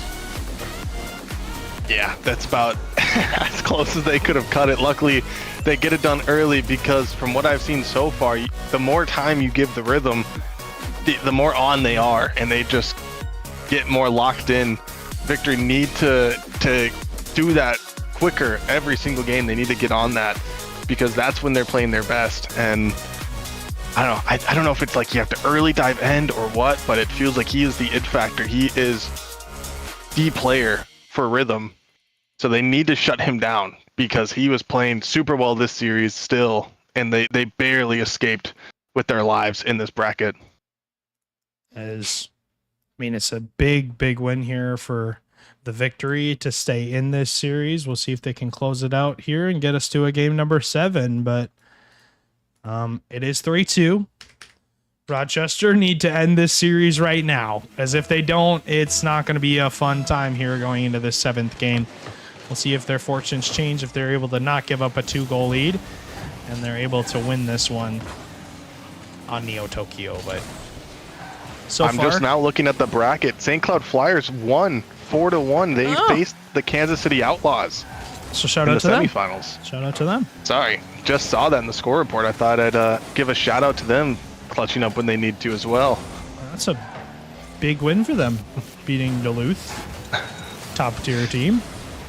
St. Cloud needed that win for their land hopes, and that's what ends up happening for them. So congrats to those guys, as they will, as a result, get a land spot from not only securing that victory, but getting enough points. 100% now. Thermal just dribbles it off to the side, uses up all of his boost. That's fine. Timmy now just tries to get a clear out. Kato is there for the follow-up. Timmy with another 50. Thermal backflips though. Wubik trying to get one off the side while Thermal meets him at the top. Timmy throws a shot on net. A little bit of awkwardness. I just feel like no one's getting the best touches they could here. And we see Whitlock take it up, tries to get it past one, couldn't quite get there. I'm seeing double commit after double commit, but it just might work out for the victory if they can't get it in. And with the save, I mean, I feel like the victory feasts on this awkwardness, and they need to continue doing that as they almost bury one for the Rhythm. Such an interesting game to start. As it's been a interesting game, number 6. Thermal gets the first on the board for the Rhythm here. As tough for them so far, trying to close out this series. They are able to get that one done. As it is tough for this Rhythm team to get on the board so far for the first minute and a half. It's been Victory playing a lot of offense, a lot of defense. They've been all over the field. Thermal down to Timmy. Doesn't get anything to go. Timmy towards net. Kato's able to stay with it and get a 50 on end. Gets one by. Whitlock will jump for this. Jumps a little bit early. As that one's going to go through the corner. Wubik with a shot. Thermal easily turns it aside. Timmy trying to stay with this. Trying to 50-50 that one. Kato. Another good 50, but they can't get out. I mean, you don't want to... Your whole life should not be 50s here in your half. It should be getting the ball around your opponents and getting out and getting some chances. But so far, can't get anything done here. Is Timmy. He'll land on that. Gets a 50 back to Thermal. Thermal with a shot. That one's going to go top left. Thermal's got back-to-back goals here in the 6th game. Yeah, and like you said, you shouldn't be relying on these 50-50s to try and stay alive, especially when they're sending 2 at a time at almost every single one. They're a little panicky here. I mean, it is match point, but I felt like they were a little bit more icy last game. But I think now that they know that there is a chance that they could still win this, they're playing a little bit more panicked than previous games. As another one from Thermal gets buried in, and he gets a hat trick this series. And I feel like he's just on a roll this game and just trying to end the series and go to the next one. Yeah, good closeout goal here for Thermal. Good closeout game. These are the hardest games to win, are the closeout games, as Rochester looks to move on to the semis. As Thermal's got a 4th. He's 4 for 5 as he just cannot stop scoring. Right off the kickoff, 2:05. Wubik just beaten by end. Kato tried to cheat up, didn't get it. And that will be a dunk from Rochester as they look to win this series in 6. They're more than likely going to get it done, but it is another game where they just run over their opponents and don't leave anything but a trail of dust in their way. Yeah, this is definitely not a team you're going to want to face on land. Obviously, the Victory are struggling a little bit here, and before this I was like, man, I wouldn't want to face this Victory team regardless. But I mean, if you're the Rhythm, they're just taking advantage of every situation that they're being given. And now tries to pop it up past one. Wubik has to make one touch. That's all he can get. Luckily, Kato already up for him. And the Rhythm, definitely one of the scarier teams in Premier, I feel like. Especially like their new roster is just locked in. As we see a great demo from Kato come out, but they couldn't quite bury one. As we saw a double commit. I mean, a minute, 12 seconds. They have to make something happen. We saw them score in a quick succession earlier. Excuse me. And I don't know if they can make it happen again. It was super lucky on their half, and now they have to get 5 in a minute. I think that might have been it. As Thermal 5 having goals. a legacy game. Yeah. Double from end into the midfield. Thermal with 5. As, I mean, 59 seconds here. What do you tell your team? I mean, you are down by 5 goals. You're going to land now. is the next time you're going to be playing. I mean, what confidence can you muster up here with, just over 40, 50 seconds to go? What do you got? I mean, I honestly don't know what to say. I wouldn't know what to say because it just feels like you got stomped by, the latter half of this game. I feel like at this point the discussion's like, hey, what Airbnb are we getting games done? Let's just focus up on where we're going to be staying. And 25 seconds left and about to get one of his own here. That's pretty much you can't. That's the you can't dagger. score There's 6 no in 23. way. There's no shot. That's an absolute just crazy historical run happens here. This is it. And we'll be seeing Rhythm go into the semis facing Green Bay Knights before they have their last chance qualifier. Great showing from them. Played out of their mind, especially in this last game, Thermal. He was a little bit quiet the whole series, but when a team needed him most, he just showed out. Wubik tries to get one now just to get something on the scoreboard, but couldn't quite bury it. Tries for it again, puts a shot on net and saving it. You'd think he would just let him have one, but not this game. And we'll get one on the board. No. That'll be 7th. As bye-bye, Brainerd Victory. They will drop this series in 6, and will make it a 7-0 win for his team. A heck of a win by them. How they did it, complete and utter dominance from them. As this closeout game was not even close. As you're looking at these stats and you're going to be questioning, what on earth were the Brainerd Victory doing on defense? 5 goals from Thermal. He shoots 5 for 7. Like, what are we doing? Where's the defense here? He walks by all of the defenders. Not only where was the defense, where was the offense? Thermal had more goals than the Victory had shots as a team. That's not a place you want to be. No, that cannot happen. So, like I said, fantastic showing from the Rhythm. I know AK is just grinning ear to ear as he's watching his team just dominate what was supposed to be one of the best defender teams in the league. They historically have been. Yeah, and they just made it look like they were in free play for that last game.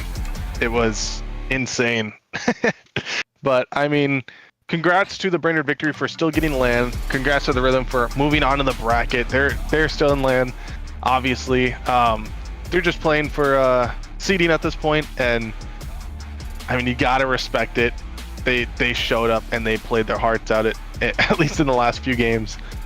I guess it was the opposite of what we predicted, or at least what I predicted. Rhythm 1 in 6. We thought honestly, like, we can say what we want, Pulaski, but I honestly did think the Victory played a pretty darn good series. I don't think they didn't play bad. It's just defensive wise, they looked lost. Even this opening 2 games, this game was only a 1-0 game. This was the game they probably should have won,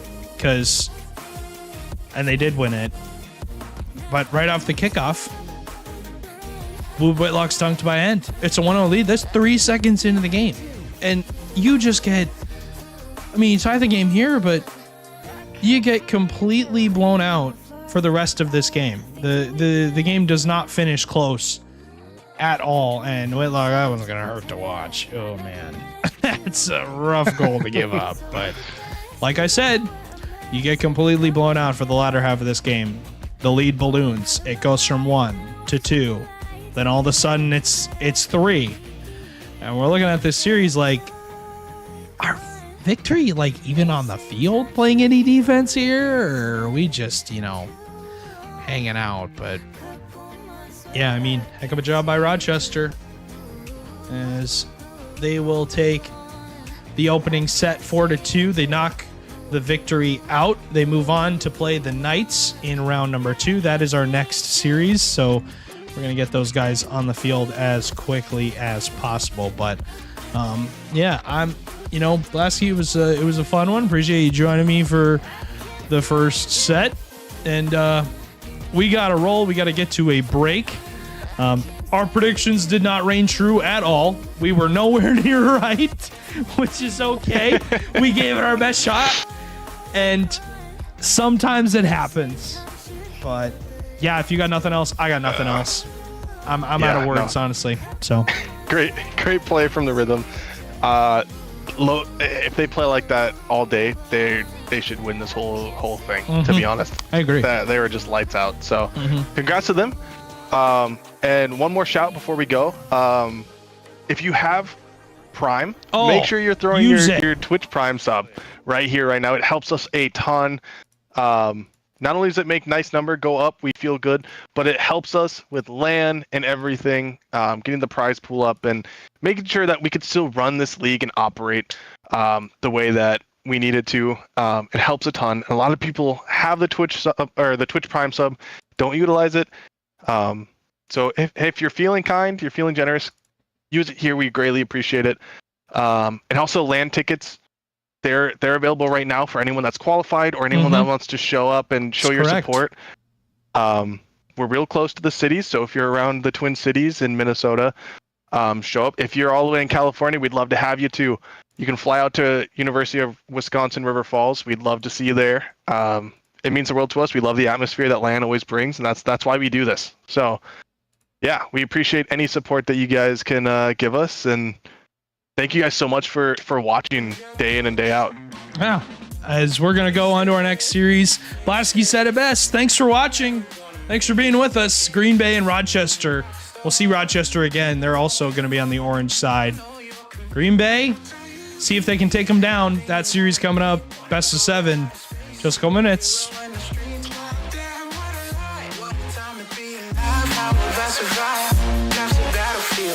1974.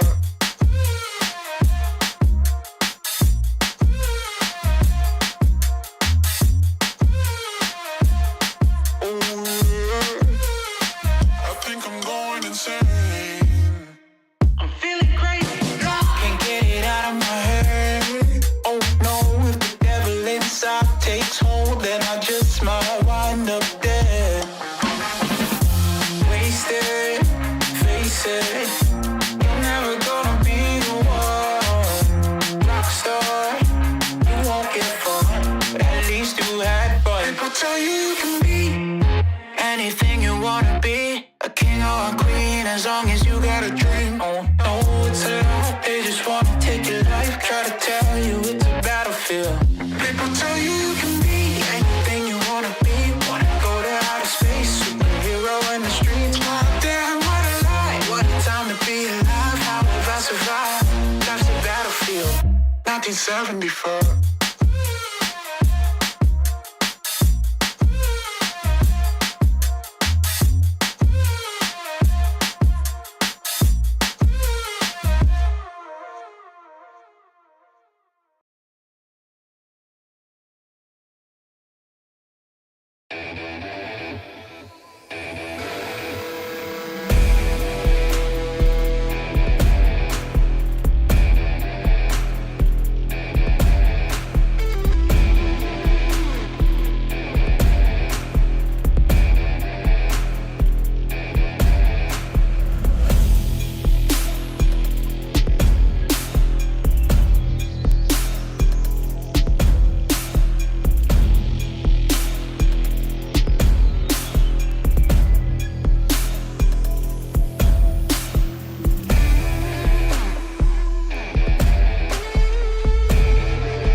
from side to side. We gon' make you lose, all inside your mind. Oh, we gon' get you through this, just for one more high. So baby, let's orbit tonight. We gon' make you move from side to side. We gon' make you lose, all inside your mind. Oh, we gon' get you through this, just for one more. So baby, let's orbit tonight. Let me get funky.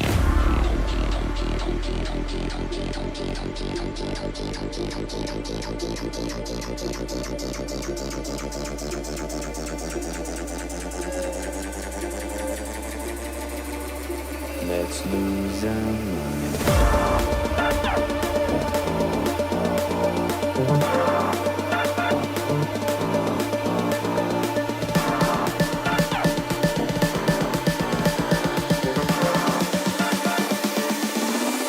Let me get funky.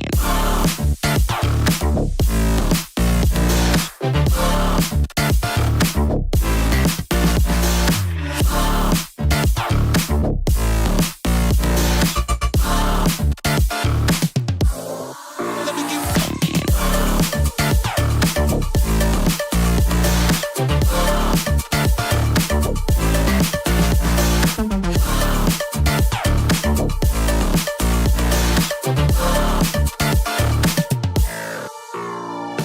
We gon' make you move from side to side. We gon' make you lose all inside your mind. Oh, we gon' get you through this, just for one more high. So baby, let's orbit tonight. We gon' make you move.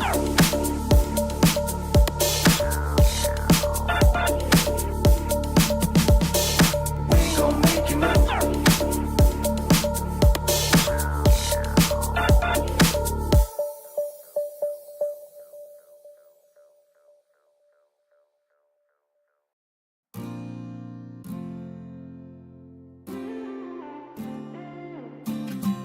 One touch was enough, got you thinking of 3 words that you can't say. Too soon to be real, things you shouldn't feel, got you walking my way. Hey, you didn't see it coming, surrounded, I got you spinning out. Inside, you know it's too late now, too late to let me go.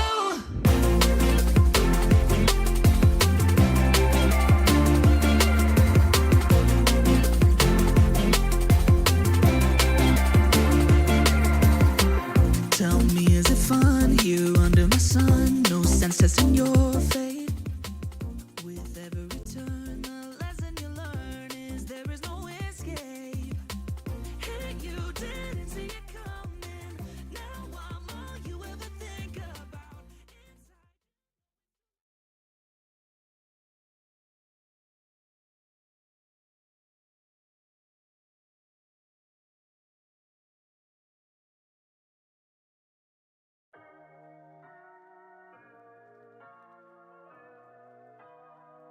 All right, ladies and gentlemen, our first semifinal is on the board. It's on tap. It's yes, I just did that.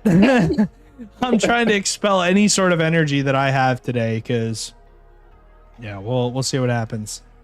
As Clash joining me for this semifinal series, excitement is in the air, Clash, because it's the Knights versus the Rhythm, and these two are going to have some fun. We'll take a look at one thing that we're going to name later on. I forgot to start on this, but we're going to name an MVP later on after this day. It'll be interesting to see who that becomes. The MVPs that we've seen for the past couple of days. But our match on the schedule is the Knights and the Rhythm. This is our first semifinal. Next up after that, I didn't adjust this. Whoopsies. This is the St. Cloud Flyers taking on the Kansas City Outlaws, as St. Cloud did win their other quarterfinal against Duluth. So pretty convincingly too. I was unfortunately hate watching the St. Cloud Flyers. They had to get swept for my premier team to get qualified at Deland, but obviously that didn't happen. Flyers coming out with a big win, 4-1 against Duluth. Duluth, in my opinion, was one of the top teams. I mean, they were the third seed, but I had a lot of expectations for them. So that was a really big win for the Flyers there. There is. All right, we got to get rolling. Like Clash said, yep, 4-1 win for St. Cloud. KC St. Cloud on the top side, Knights Rhythm on the bottom side. We're gonna throw it back to us. You and I have to make a prediction for this series. Indeed. And for me, I'm going to pick the Knights to win this series. I think Rochester's run stops here. They looked great offensively, but they didn't look great totally defensively in that last series against Brainerd. There were some mishaps that happened, so give me Green Bay. I got to keep that momentum rolling. I think the Rhythm are going to be able to take this one. I am going that direction. I think coming off of a series win is always going to be huge. Knights played, I don't remember exactly what day it was, but it wasn't today. And I think that does make a big difference. Having that warm up, having that time to actually warm up as the team and coming off a win can be absolutely huge. So Rhythm, I do think it goes either 6 or 7. I'm going to go with 7 because that always sounds more exciting. But I'm not sure. How far do you think this one's going, Stu? I am thinking at least, probably 5. At least 4. At least 4. Well, it's going to go 4 no matter what. At least 5 as Trash gets the opening goal. As that's a great shot out of the corner. And I don't know what happened here for Rochester. And just didn't play the ball. Thermal wasn't expecting a shot. And shout out to these guys, 5 cams. A bunch of goofs. I think we're going at least 5, maybe even 6. I won't even hesitate to say 7. These two teams I know love to get after it, love to be aggressive, and love to score goals. And we'll see if any defense is played, if at all. But these are two high-powered offenses that I think are a little bit, in my opinion, Green Bay's a little bit stronger offensive team than Brainerd is, and that's being shown right now as they are all over Rochester's half. But Rochester, the last time these two teams played, Rochester did take it, and it was with their new roster. So anything's possible here, but I don't believe Tricky played in that series, so maybe he is the catalyst here for Green Bay. But I will say, Clash, so far, first minute, you're passing the test if you're the Knights. Yeah, they're keeping the pressure on right now. Obviously, they're back in their half now. Maybe Rhythm can find something, but it really seems right now that Knights are in control. But it is super early in this series. Both teams finding their footing against each other. Obviously, again, Rhythm coming off a series win. They have warm-up, but every team is different. You have to figure each other out. You have to figure out what each other are doing. And right now, Knights are hitting the pedal to the metal. Huge dunk from that corner player from the Knights. Here's Krimsix. Important player for Green Bay. When he is playing well and confident, Green Bay are a great team. And he's really my marquee player to watch. If he can get going, hit some shots, Green Bay can probably win a couple of these games. But so far, all over the field are the Knights, as giving really the Rhythm nothing to work with here. Timmy to Thermal towards the net, denied by the Knights. Good collection from End. Huge challenge from Tricky. That one might find its way in. Thermal has the turnaround save. And it was Thermal. Really, all three of Rochester tore Brainerd apart in that last series. And when it was the Rhythm winning by a hefty margin, it was End and Timmy that were the determining factors. Obviously, Thermal had an incredible 5-goal game in that closeout in Game 6. So anything's possible here, Clash. But these two teams are really, and I mean firing on all cylinders to start. A little bit of space given to the Rhythm here. They might be able to get something through, but great defense from Trash. And of course, there might be a little bit of caster bias going on. Trash being your brother. But this one goes in. Trash, right as we speak his name, is able to get one through for the Knights. As that's his second of the game. Timmy Stutch gets away from him. Trash just takes this shot and catches the defense out. As 22020. I thought it was 22. I thought it was 22022, but we're not tied. It's 2-0. And it's Trash looking for more. It still looked cool. It still looked cool. It did still look cool. I agree. It wasn't as cool as it could have been. Definitely not. As Crimsix into that corner, Trash is there to support him. Forced to kind of play this a little slower than I think he would have liked. Had to wait on the ball. Does find Tricky. Infield pass is blocked. And I know Crimsix and Trash are playing together for last chance qualifiers that are going. Talking to them, that's their series in day 2 starts at 6 p.m. So if they make the final, unfortunately, Tricky is going to be playing with 2 subs. Sucks to say, but that is the nature. And with a catch reset, we'll get one on the board here. Showing off the muscles a little bit. As Tricky kind of fell victim to this flip that came in a little quicker than I think he was anticipating. Tricky has to find a way to get to that ball way sooner. Even if he doesn't make contact, it just leaves his team in such an awkward position, having that challenge come through so late. And realizing the space, was able to get one through, and that's a great touch from Tricky. I think it did affect the ball just a little bit, maybe sped it up, but if not, or no, Tricky did. Oh, Crimsix was the one that was in front. If nothing else, that was just a beautiful fake. Top corner, and yeah, Knights will take that one. 105 still left to go. A little bit of time for Rochester. We know they can score in bunches. We saw it in the last series. They are no stranger to getting goals on the board here. As Crimsix to the backboard. Tricky there on the follow-up. Trash with an open opportunity. Plays a double. Does go wide, but, you know, we'll say that he was killing clock. As that one's going to go midfield. Crimsix open net. Catches the defense out. As I think it was Thermal, and yeah, Timmy just rotating out, looking for some boost. Thermal's 50 was not as good as End, I think, was anticipating. And this is a dominant showing in game 1 from the Knights. Just so much pressure coming out, and Rhythm are just struggling to deal with it. They were able to get 1 goal, but it feels like all they have is decent offense when they can get it. But their defense right now is just really struggling. I mean, the one shot right into it should have been an open net, but not quite on target from distance. Doesn't matter for the Knights. They have that 3-goal lead. All they have to do is kill this clock, and they are doing so well while in the Knights' half. And it's just starting off real dominant for the Knights, and they're getting another one here, 4-goal lead. And talking to them, they didn't want this matchup. They don't enjoy playing this Rhythm team. They, like I said, can score in bunches. I mean, all of a sudden you start a game and you're down 3-0 within the first 30 seconds. They're not a fun team to play against. They can really blow the doors off you very, very quickly. But this is a complete and utter resounding change from the Knights. They don't look like they don't want this matchup. They look like they're enjoying this. This is going to be a 5-1 win. They hit a ton of goals to start this series, as this is an emphatic win for them and a resounding result that I don't think a lot of people were expecting to start this series.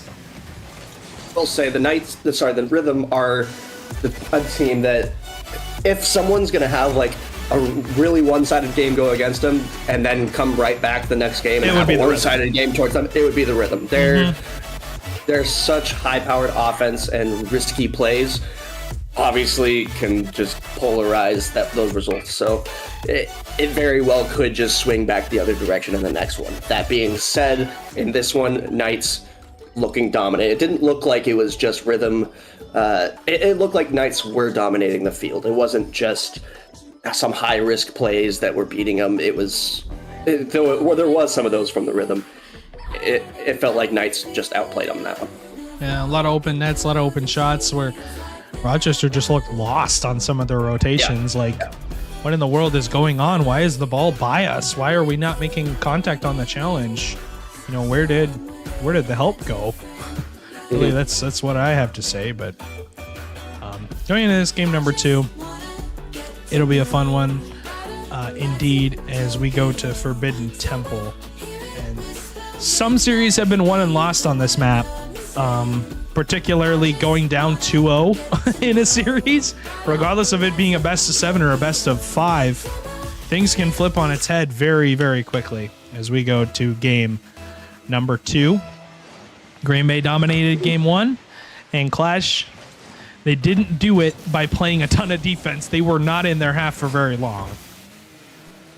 No, that being said, Rhythm did have a little bit of offense. It just, as soon as Knights got on the offensive side, it felt like they were unstoppable. So, like, Rhythm have to figure out a way to hold the line a little bit better. They have a little bit of firepower on the offense. When they get there, it's just not frequent enough, and when they are defensive side, it's poor. So anything to get this thing out and onto the other side quickly, as they're trying to do now, and take this one over, trying to get a little bit of a double tap. Trying to get it middle, but doesn't quite. And still on it, though. Thermal might be first this one. He is trying to get middle to his teammate. It's going to be there. Crimzix gets the clear, though. And I don't know. The Rhythm's threatening chances don't seem as bad as they want. That one almost finds its way through. Oh my goodness, that messed up my words because I just didn't expect it to be a good chance, but it was. Crimzix, good clear from him, and Knights clear the zone here. Down the field, Tricky, right at Thermal. Tricky trying to play infield here. Does have a fast to Crimzix. Shut down immediately by Timmy and gets the demo. As End will have a lot of space to work here. Looks to play over 1. Does not get by the respawn player from Green Bay. As End around 1. Tricky has Crimzix's back. Will not let that one go through. A good insta challenge. And trash in that midfield. No score just yet. No one able to get on the board as monster clear from Tricky will go all the way down the field and force End to play some catch up here with Timmy in his lap, in his favor. Trying to get by one more player. Once again, around the defenders are the Knights, as they are just taking their time, not rushing really anything. And this is something that was different than Brainerd. Brainerd was rushing a lot of their plays. It felt like they weren't taking the necessary time that Rochester was giving them, and as a result, you saw a ton of mistakes come out from that victory team. This is a different series being played. Green Bay are not giving Rochester those simple, stupid mistakes almost. Yeah, it seems a lot more competitive than this one already, but still tripping up on each other just a little bit are the Rhythm. I need to figure out that spacing that they got. They play so well as a team when they do. I don't know what else to say there. They sometimes look so good, and then sometimes it's just they don't. I don't know. It's such a polarizing team as far as their play style goes, but right now they're trying to find a little bit of offense here. Timmy almost there to intercept that ball, but not quite. Thermal gonna have to take this one off his back wall. Trash, not quite reading that, leaving it for Crimzix. Crimzix gets dunked on that line. That one was almost through, but Tricky back in time and gonna get to this one first to Timmy. That's gonna end up middle. This could be a great chance for the Rhythm. Are they gonna be able to beat Crimzix? No. Crimzix again on that defensive line. He has been that back line so well as Tricky. He's been the back line on that end, but it doesn't matter what your back line is if there is no back line anymore. Rhythm just demo out that last defender, and it is now in their net. Yeah. Not much you can do there. It was a good play from the Rhythm as they get one goal on the board here, a minute 40. They do win the kickoff right away. Crimzix up the wall. Doesn't really gain anything from that. As we'll see what ends up happening here for these two teams, as this has been a battle to start. As I don't know, who's going to take the advantage here, if there is any advantage. If Rochester can get up 2, would help their chances a ton to win this game, but they are struggling to get by this Green Bay Knights line that just continues to have an answer. As this game, finally, Timmy gets the second on the board, a minute 02. Thermal's touch was good enough, and that is a wonderful drop-down touch. Timmy was already up and reading it. I feel like Rhythm's rotation is honestly pretty sloppy right now, but it's messing with the Knights. I feel like they're not expecting people to come from certain angles when they are, and it's giving the Rhythm opportunities. And that might be might be part of their play style, just unpredictability. And obviously that's a huge part of Rocket League, but it's weird when it looks as rough as it does, but it doesn't matter when you have someone bumping on the front line. That was such a good chance for the Rhythm there. Thermal gonna try to take this one forward, and back to end. This could be a chance now, and Rhythm just holding that offensive pressure now. Timmy will sit behind this. 30 seconds now here as Crimsix looking to win this 50. Tries to get by the last man. Timmy was up the backboard and ready. Ready, willing, and waiting. As he will get that touch and make that play happen here. As these two teams doing everything they can to shut down these offensive chances, as it has been a tough sledding for this Green Bay Knights team in game number 2, as they are looking to try to get something in the latter moments, but they're not going to get anything to go. The catch reset comes through from Trash, but that will do it for game number 2. As Rochester, they get back their get back and get 2 goals on the board here and put the series into a much better perspective for them. Knights just felt like they lost control of that game. The last one, it felt like they weren't even in it. Holding on it really yeah, well. and it felt like they weren't even in it. They were holding on it so well the previous game, but not this one. It felt like Rhythm were playing their game, and that it was working this time. Rhythm looked like they were playing their game on the last one too, and it was very much not working. So I'm not sure what changed on the Knights end, because it looked like Rhythm played the same game. This drop down touch from Thermal, what's key? Got them that second goal and essentially solidified the game, but defensive game from the Rhythm is what I'll say, but almost just not as many chances for the Knights, as they kind of were stuck back in their half here. Here's Tricky, fires, denied by End. Great stop as Tricky. Another turnaround shot saved by Timmy. Crimsix crashes the boards.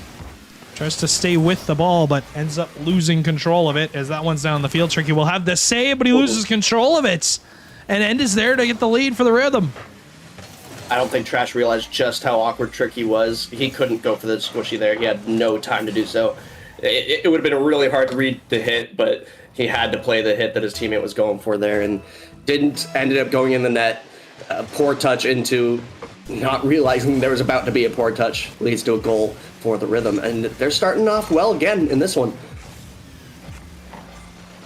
As Ford, I mean, a lot of time. I could say the time 4:24 if you want, but a lot of time here left to go is not a ton of boost for the Knights. Is what in the world? Both players kind of scrambling to get a touch there for Green Bay. Tricky, the only one with anything really, gets to work out of his half. As End is there on the clear, gets a pinch touch mid. Both Rochester players go. It ends up being a pass to End. Down the field he goes, but Tricky shuts it down immediately, booms the ball down, and we're back to square one if we're the Rhythm, but they don't need to score. They are leading this game and well on their way. Tricky is there, gets the dunk, it hits the post. Bumping the last player was Timmy, gets Thermal and out. They find End midfield, both players miss. Trash is there to collect it. Well, 50 Timmy as that one goes off the backboard. End is going to win that challenge off the backboard. Crimsix goes missing. Trash was in and out. Thermal gets it around him. And that's a massive miss from Crimsix. Misses the backboard read, then tries to recover and just does not get a touch on it. I don't look like he was low boost, but he had full, so it was it's an awkward bounce. Not controlling it nearly as how he wanted to, and that's gonna lead to another one for the Rhythm. And giving the Rhythm goals here is absolutely, you can't let that happen. There's too much chaos on this field to ensure that you can get your goals. So letting any through is gonna be difficult to come back as the Knights. This one could find its way through, not quite. Timmy gonna be able to get that one clear. Knights trying to get some pressure going here. Maybe they can get something to go. I don't know, but it seems like every chance they've had since that game one has been all for nothing. I mean, they go up the field, they get one pass, and then it doesn't work, and they're forced to just kind of recover on their back line. Good lean back save from Tricky. A good 50 from Thermal, though, in the midfield will keep Green Bay in their half. Timmy's touch is a good catch. That's a shot from End. Kind of came out of absolutely nowhere. As was a very awkward play that ended up happening for the Rhythm. As I mean, they're creating shots out of nothing, and that's something that they were doing really well against the Victory. Almost just like masquerading their offense behind every touch that they make. Is another double commit comes out, and they just, I mean, Green Bay, they're scrambling at this point to try and hit the ball cleanly.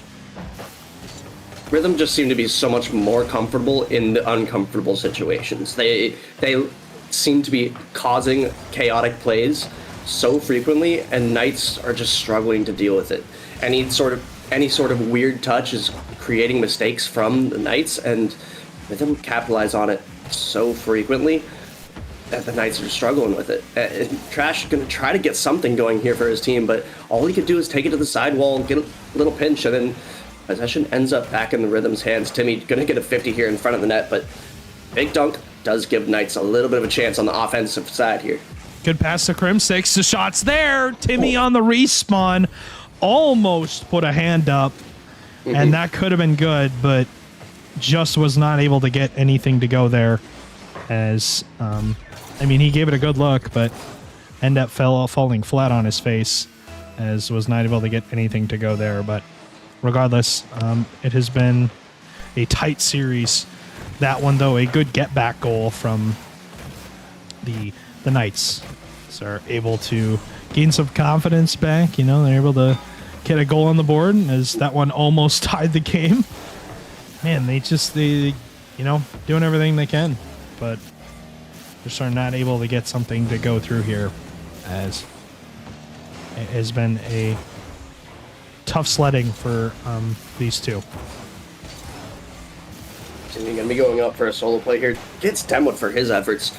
Knights might need to add some of that to their play style. Kind of create some chaos within the chaos, and they might be able to find some openings, but Tricky trying to find his way through there. Doesn't quite, but big 50 coming out. Thermal, great save coming out from him, and with 30 seconds left, Knights have to find one. See if they can get something here with the latter half of the game to go. 20 seconds now up to Tricky. Does end up getting it mid.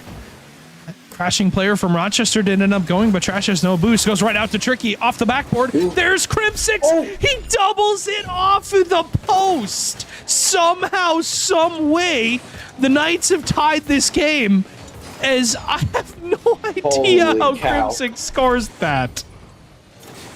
He should have scored it immediately, and then it just goes careening off the post, but able to, and his car ends up right in front of it, and mentioned, ends up middle. Now Timmy gonna try to get one right back for the Rhythm. They don't want to go to overtime in this one. They have an attack going, but kind of stalls out. No one able to follow that, and both teams let that one fall to the ground. We have overtime. See who wins the kickoff. It somewhat goes in the Rhythm's favor. Thermal will steal the corner boost. Chooses to play mid. Crim6 is there. It gets underneath him, but the shot is wide. Green Bay can sigh for a little bit of relief after that one, as Crim6 up to Trash, but they end up leaving it. No boost to go around here. Good touch from Tricky. Gets it midfield. Timmy on the case, though, right away. Thermal beats Trash in the midfield. Crim6 heads it to the corner. Tricky is there on the 50. That one will go all the way into their corner. And once again, we are playing defense if we are the Knights, and Rochester has locked them in this half. Crim6 able to get a good clear there. Going to be able to follow it up himself, too. This could be a chance. No, it goes right back the other way. Timmy puts one on target, but good save coming out from the Knights. Crim6 doesn't opts not to challenge that immediately. I'm not sure why. He had a teammate back that could have saved it if he was beat. And going to take a little bit of a solo play. Going to try to play it up for Timmy. Timmy pre-jumps it, but Trash, really good clear from him. Able to get under one with a little bit of a no challenge. Crim6 up to Tricky. Tricky taking time on it. Flip. No, he doesn't end up getting the flip. He hoped to be able to get one there. He might have been able to do something with it, but nothing going there. And just going to play lead here. Lead blocker. And now Rhythm trying to get a little bit going on offense, but both teams just don't want to overcommit here. Neither going too far. That's off the post. No, this could be through. No! Trash able to get a great save for his team. Good 50-50 into the corner. Timmy midfield, blocked by Crim6. Thermal goes missing. Trash will have that touch, gets it off the backboard. The miss comes out. Chip. Thermal, though, covers it up and has the clear and has the corner boost and will get out for Rochester. But immediately, Crim6 shuts down the lane right back into their half. They're all over each other. They're piled up in the corner.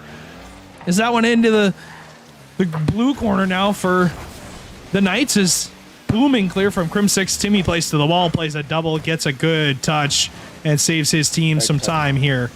As that's going to be a touch from Timmy midfield. And they had end going, but immediately cut down by a Green Bay defender. Timmy gonna just bang this one out and gonna try to reach it. Is gonna be able to. Tricky. Good clear from him. Thermal first to it though. Has some control on it. Beats one with a fake, but able to get a clear was Trash. Decides not to follow it though. Crim6 up to Trash. Trash leaving the play. Timmy with a little bit of space here. He could beat Tricky. No. Great beat. Now coming out and gonna be first to this one. Gets a tiny touch there. That gives his team a chance now. Good clear though from Tricky, and we're creeping up on a pretty high overtime count here. These teams are gonna start feeling it. Thermal's touch wasn't great. Crim6 still on it. Fires denied by end. That one's gonna go side of the net. Thermal kind of gives it away to Trash. Gets around Timmy. That's the last defender, but the bounce is not gonna help Green Bay at all. Crim6 infield to Tricky. Beaten by end. Trash towards the net. Thermal is there. And Timmy will be demoed. That's a firing shot from Crim6 and saved away again by end. Into that corner, 3:16 into this overtime. Thermal and Trash meet midfield. Timmy and Crim6 meet midfield as well. No booster. Timmy has to get out here. As, I mean, this has been a back and forth overtime. Both chances from either side. As Crim6 up to Trash. Trash off the backboard looking for a double. Could have demoed that one down, but didn't get enough on it. Tricky with another resounding challenge. 6 shots in this game from Tricky. You are getting a good game from your general manager of this team in the 3rd round draft pick. As end though will end it. Out of the corner, the bounce was good enough. Crim6 gets demoed by Timmy. And yeah, I mean it's just a rough bounce for Green Bay to deal with. 45 seconds during that overtime that the Knights had pressure in the Rhythm's half. They had him at 0 boost for a while, and Rhythm ended up finding a way out that they were able to muster up a counterattack, and that one finds its way through. Rhythm take this one, and with 1,100 score going on the board, 9 shots coming out from him. You're talking about tricky shots. Look at end there. When 2 goals, 9 shots, so much pressure coming out on both ends, really. So many saves had to be played. That it's just 2 offenses hitting back and forth between each other. But the fact that they were able to keep out as many shots as there were, both teams having so many saves, was absolutely crazy. Great game.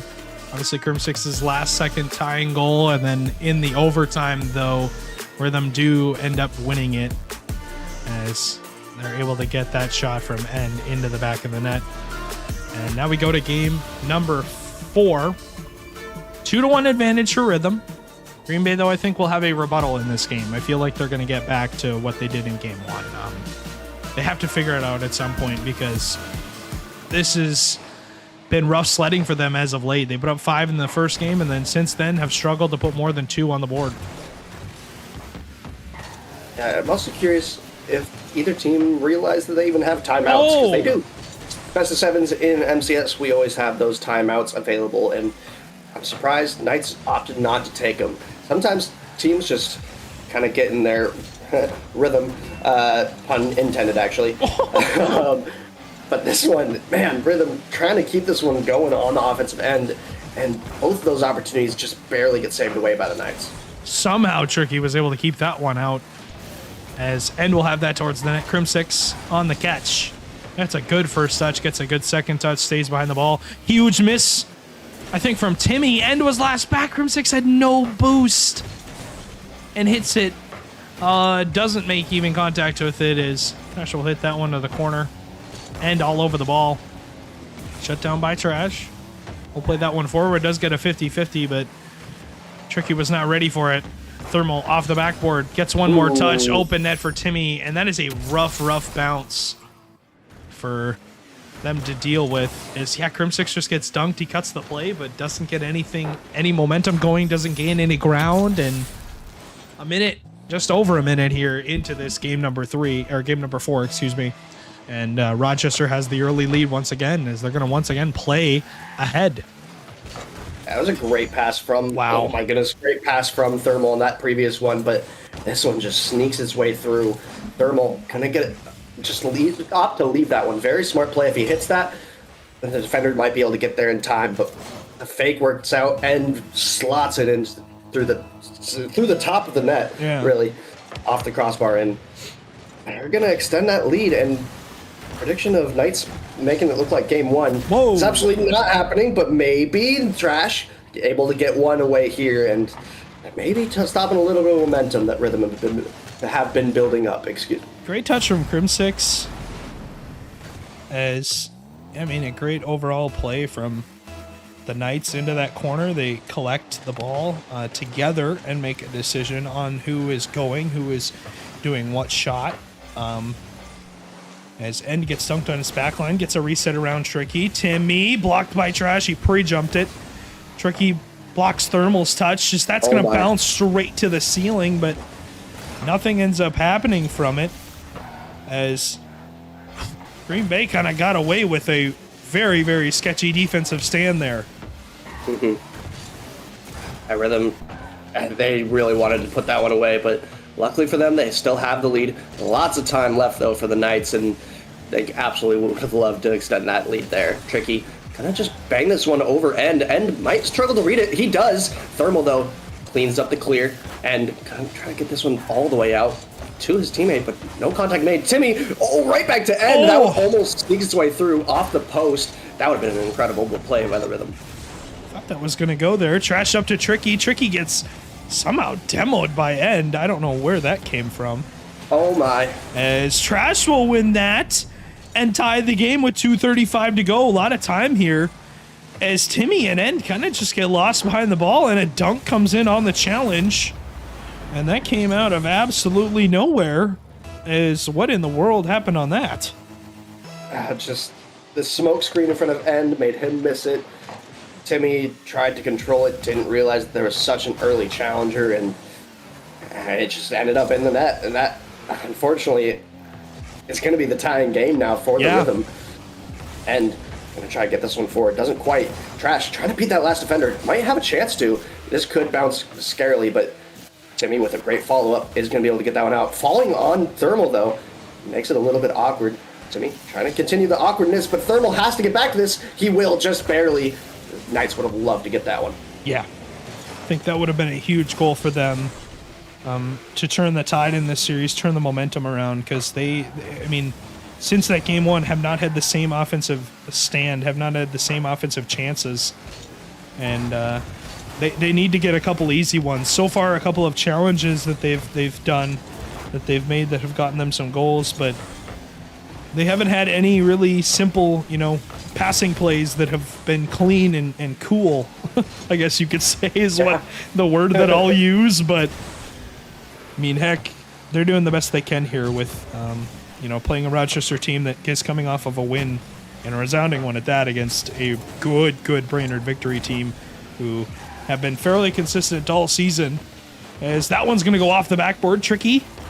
I actually like that fake, because he kind of wouldn't have given away the ball if he went for the ball. He would have given it right to the Rhythm defense, who now have to play defense with not a ton of boost to go around. As Crimsix is up, beaten by Timmy though, as Thermal bumps Crimsix into the half. And we'll find End, finds End down the field, End over one to the bar. Tricky does end up missing it.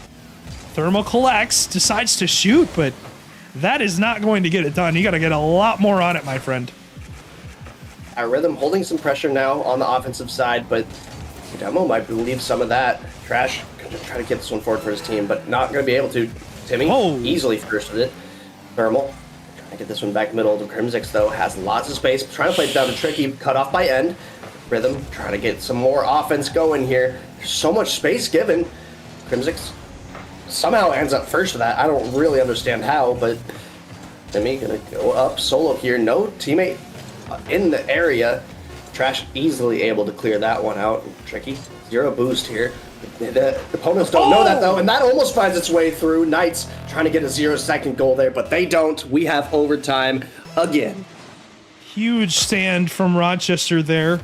Off the kickoff end. Stopped by Trash. Will clear it to the side. Has the help from Tricky. Timmy forward. Finds Thermal. Thermal hits it to the side, though, and doesn't get the touch he wants. Trash collects. End will be demoed here. A huge demo for Green Bay. That is probably the marquee premier player on the side of the Rhythm out of the occasion on offense there. He'll have to work the whole length of the field now, which is a lot harder to do than when you're playing from a half here.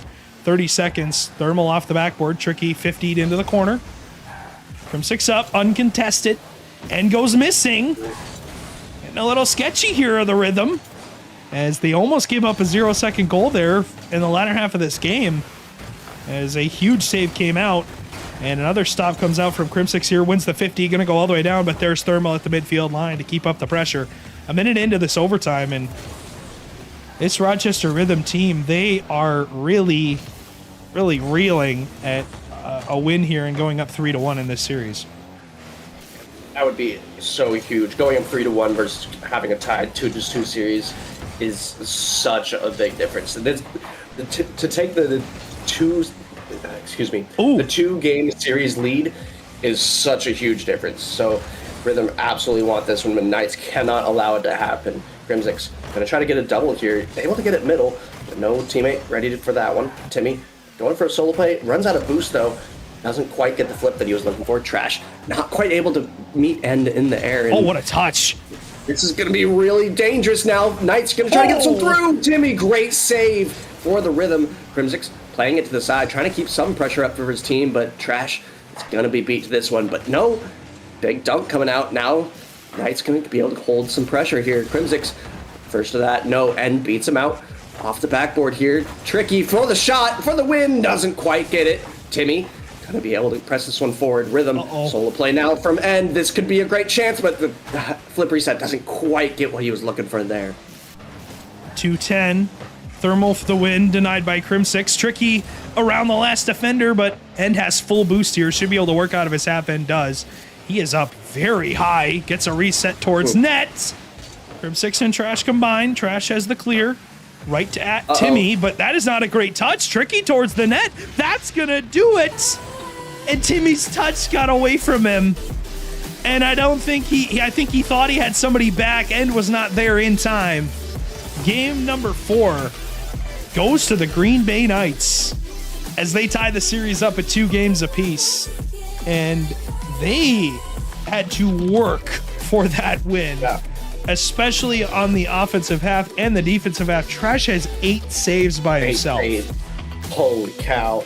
8 saves coming out from Trash. Like you said, they had to work for that one. So much pressure coming out from the Rhythm. Again, so many shots coming out from both sides. Again, really. 14 shots from the Knights, and trying to do some quick math. 17 from the Rhythm. There's just so much pressure coming out on both sides. But in the end, a little bit of a mistake in the midfield to me. Maybe thought someone was back. Maybe he was trying to control it to himself. Either way, doesn't matter. Ends up in the hands of the Knights.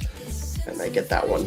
And they did exactly what they needed to there. They could not let it go to series point. And it won't. We are now tied up 2-2. Resounding goal from Tricky there at the end to end us off. And, these two teams fighting tooth and nail to see who really gets this series win, and it's been rough sledding for both of them at times. They both looked nervous and annoyed, I guess you could say.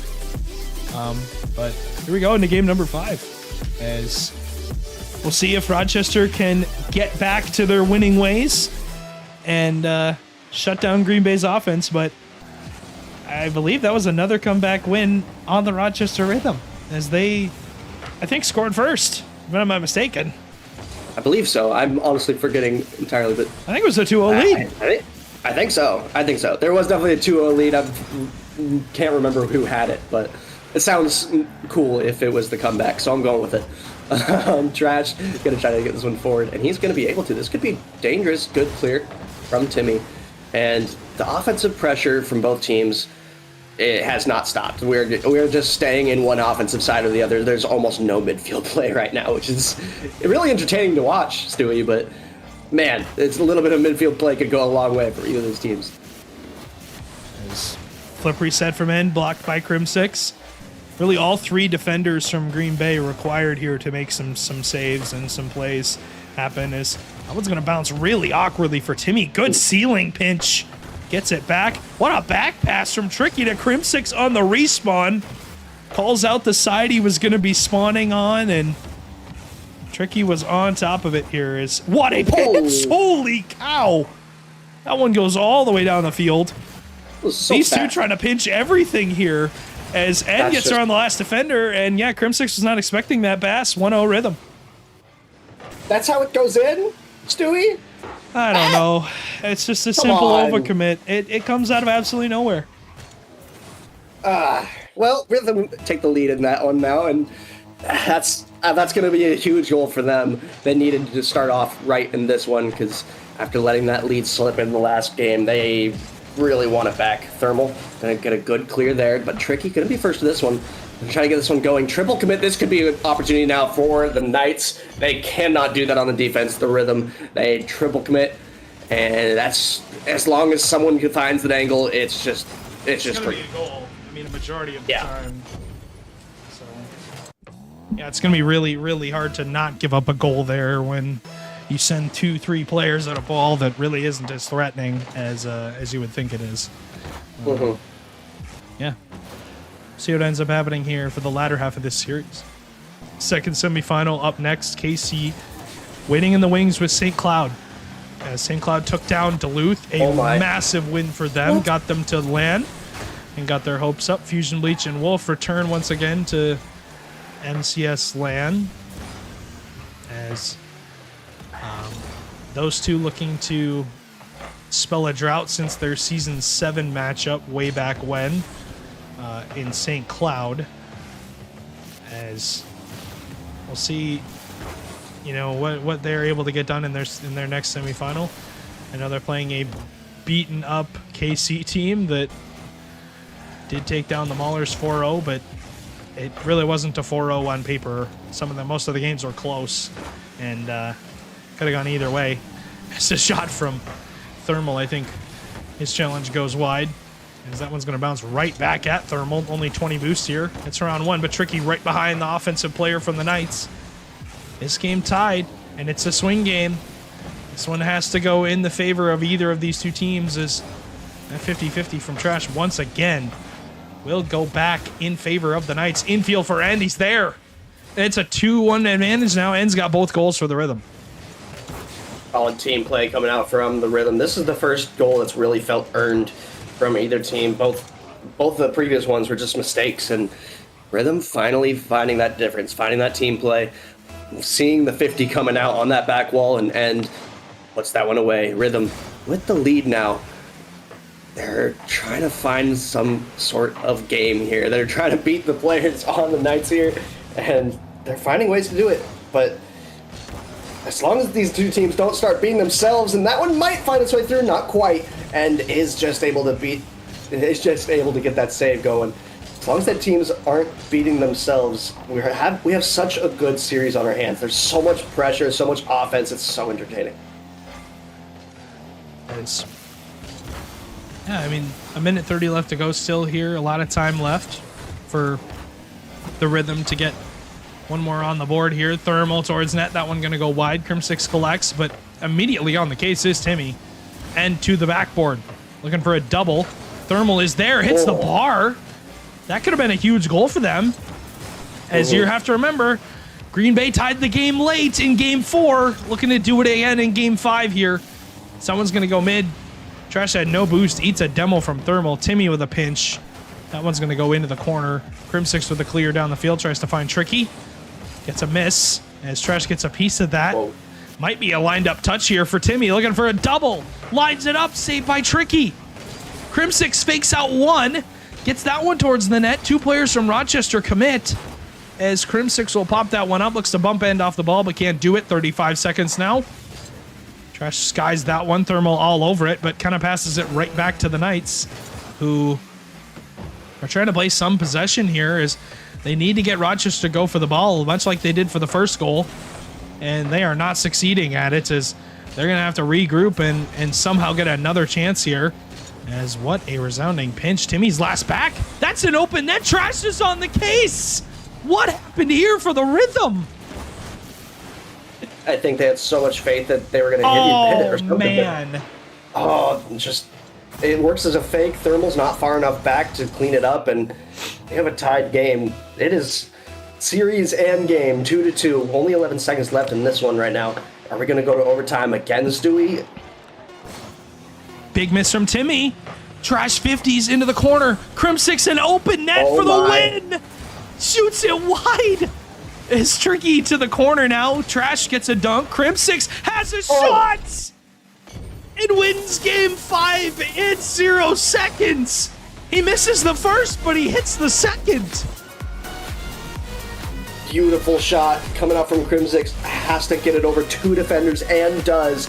That is a massive goal from the Knights, and they are now on match point. 3-2 in favor of the Knights. And man, that goal, it cannot be overstated how important that one is for this series. They have to get that momentum going, and they just did. Well done by Crimsix finding that hole in the defense. As I hate to say it, but honestly,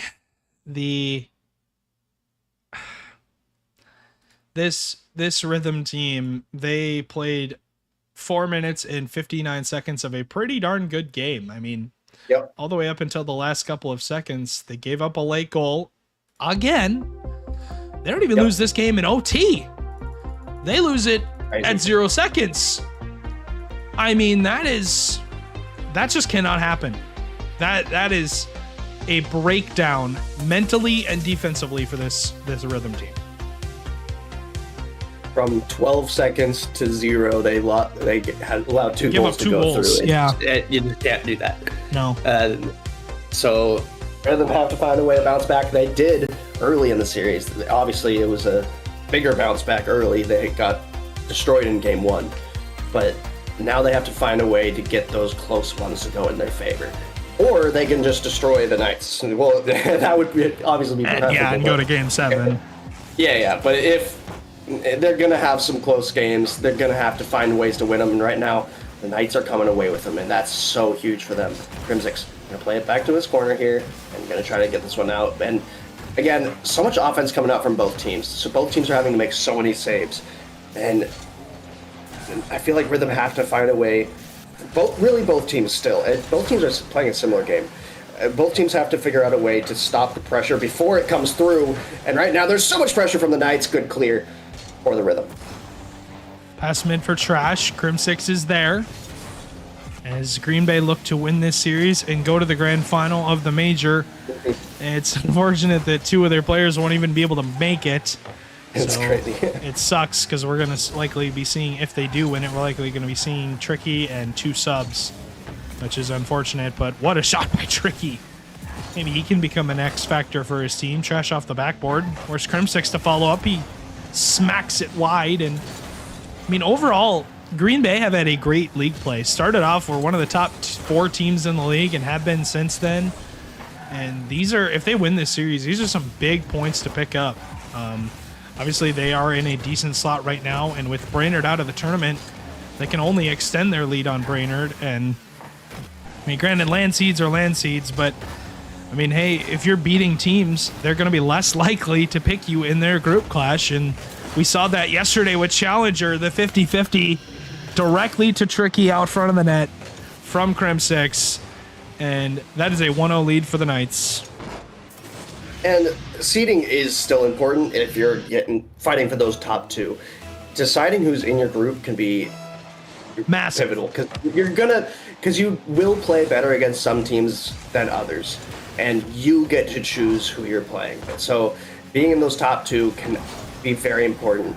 Some teams, even if they're better on paper, they might be better against you. Ooh. So being able to choose that, being in those top 2 can be huge. And those teams that make the grand finals have the best chance, obviously, to be in those spots, unless you've already earned a ton. But it looks like standings right now are so close, any team can still get those top 2. Thermo with a good 50-50. Crim6 cuts it out, though. Thermal bumps into end and eats a demo. That is rough for the Rhythm here in this 6th game. As Crim6 will range back. Looks to bait Timmy into kind of a challenge here. And does. End is there, but just flies by the ball. Goes wide. Trash around Thermal. Does find Crim6 here down the field. Crim6 has a shot. It is stopped by End. As the 50-50 is going to go out. Tricky all over that. Being chased by Timmy. Pinch midfield. Both Green Bay players will sit on it and wait. As they're just going to kill a clock here with 2 minutes left. They are up in this game and do not need to overextend at all in this series. Huge clear from Crim6 there as Timmy's forced to play kind of to himself clash. And it has been a series of ups and downs, leaps and valleys for this Rhythm team, as maybe they can get something here in the latter half of this game 6. And then maybe they get it right here. It does. It ends up being an own goal. Oh no, for Knights. But Rhythm are going to absolutely take that one. It was pretty forced, and putting that one almost on target. Crimson couldn't not jump. He had to try, but unfortunately for him, it was off the crossbar, ends up going off his car and into the net, and Rhythm will absolutely take that one. Thermal into that midfield. Tricky is on top of it. The 50-50 comes out. Trash down the field, trying to win this game 6 for his team as Thermal cuts it out, though. We saw what he did to the victory on this same field about 30 minutes ago. More like an hour ago. It's absolutely tore Brainerd to shreds. Put up 5 goals, but not needed here. The demo comes out onto Trash, but the 50 goes right to Crim6, who fires and smacks that one into the net. Got absolutely all of that. Demo Trash, but Trash is in the way, and End's got to drive through him to get to the ball and slows him down just enough. A minute 14 to go. Green Bay are so close to the finals, as they're looking to put more on the board, put more pressure on this Rhythm team, who are not used to being down in games. They come out in most of these games and smack you in the mouth and get up 3-0 and 4-0, and then the game's just over with. But this has not been the case. They're trying to get something going here, but they're really struggling to get some offense pressure going. Knights are just on them on every single challenge so quickly. And gonna try to get this one forward. Gonna try to get some space in the air, but doesn't quite. Just barely gets saved away by Tricky. Trash. Gonna get this one over 1. That's gonna be another goal here. It doesn't quite end. Gets a save, and now there's a counterattack opportunity. And going up for a solo play, a bump threat on the back line. Flip reset, gets saved away by Crim6. Crim6 has been so good on that back line for the Knights. With only 15 seconds left, Rhythm have to find something here. Thermal up the ladder to Timmy, off the backboard, and full boost, tries to play it by Tricky. It's gonna pinch mid. The pump Trash bumps Crim6 into the ball. They're still not out. 1 second now, as that one's gonna fall. Green Bay to the final. Rhythm fall just short in that game 6. As what a win for the Knights. As they take this series in 6, they expel the demons that the Rhythm gave them originally when these two met. Man, that was a fun series to watch. That holy cow. That got really close at the end there. It really did. Rhythm were putting up a fight the whole time, but Knights, they were looking good. They were just, I felt like they were just playing a little bit more consistent than the Rhythm. I think there were just too many mistakes that this Rhythm team was being caught out with. You have to think what would have been different if we didn't see some of the not really dumb plays, but a little bit of dumb plays. I mean, it felt like there were so many moments where a Rhythm player was cut out rotationally wise. I mean, here's a perfect example. And does demo Trash, but goes all the way to the corner, and the 50 goes all the way to the ceiling. And has absolutely no chance at saving the ball, even with the 100 boost that he just grabbed. Yeah, that was a tough game for the Rhythm. They found some opportunities to just do too many missed touches and Knights come away with it.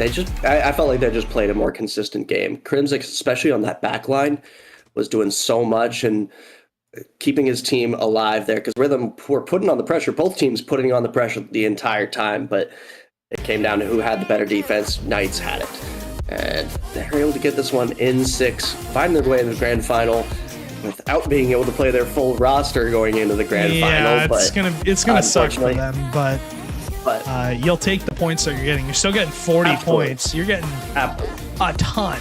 So you have to think, I mean, job done. You got into the top 2 here and beat a team that you had lost to previously. I mean, can't really be upset about that, but yeah, unfortunately, Trash and Crim 6 will be gone for this next series. They were not able to play it, and it is rough because, like you said, they probably have a good opportunity of winning this, especially with the 2 teams that are playing next. Green Bay has beaten both teams that are playing next. They beat KC, and they have beaten St. Cloud as well. So,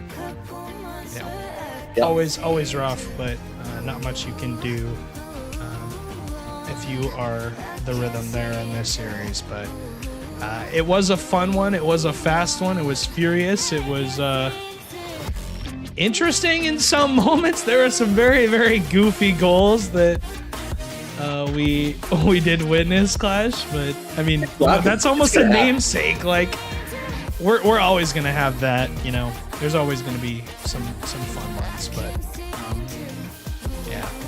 shout out to the Knights as they're able to take that one down, and really they came back in multiple of these games. You see here 2-0 down with 1:28 to go, and here's a prime example. Came back with Crim 6's ridiculous goal. Granted, they don't end up winning that game, but still, the comeback hits. They were never out of it. No.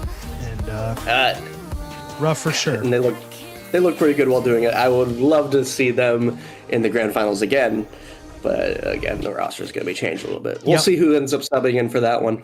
But before we get to the grand final, we got to get to the other semifinal. That's the nice thing about this bracket is we get to watch both semifinals. We got the time for it. So we do have the Outlaws versus the Flyers. Again, 2 a little bit lower seeds going to be trying to fight their way through. Flyers now qualified for LAN. Congratulations to them making it in. And it's just about seeding now. It's just about and a little bit of glory in this major because obviously all these players are competitive. So even if it doesn't matter as much, seeding doesn't matter as much, top 2 matters, but past that, not as much. Winning a major is still awesome. So both teams trying to do that. Outlaws, Flyers. What do you think about this one, Stewie? I think it's going to be a fun one. That's all I got to say. We'll see you guys on the other side of the break. And I think it's a seeding series, and it's going to be a rough one, but I think it's going to be a fun one. We'll find out in a couple of minutes. Adios, amigos.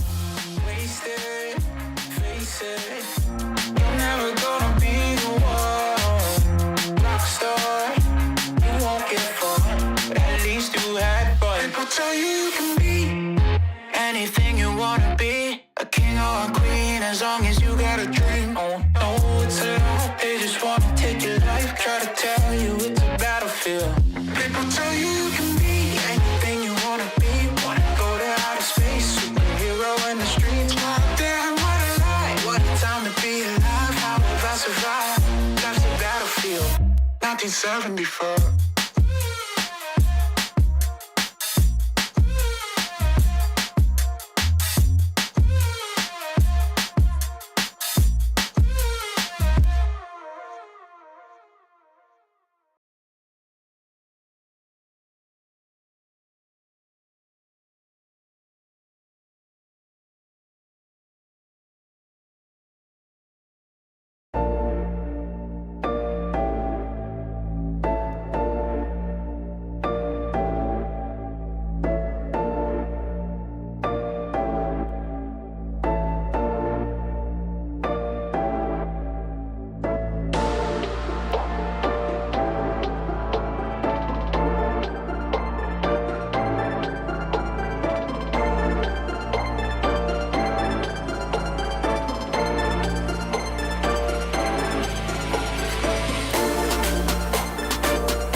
In everyone, there's a little more madness. The further you come, I swear I got a brain that wants to see me dead, but I'm too afraid to put the gun to my head. I'ma take the pain and wait for someone to stitch me up. Oh, I just want to be loved. Oh, I just want to be loved. Oh, I just want to be loved. Oh, I just want to be loved. Oh, I just want to be loved. Oh, I just want to be loved. There's a little bit of anger in everyone. Oh, I can feel the danger. It's boiling up. All we ever wanted was the world to see. Looking for a way to get our face on the screen. We keep marching along and wait for someone to notice us. Oh, I just want to be loved. Oh, I just want to be loved. Oh, I just want to be loved. Oh, I just want to be loved. Oh, I just want to be loved. Oh, I just want to be loved.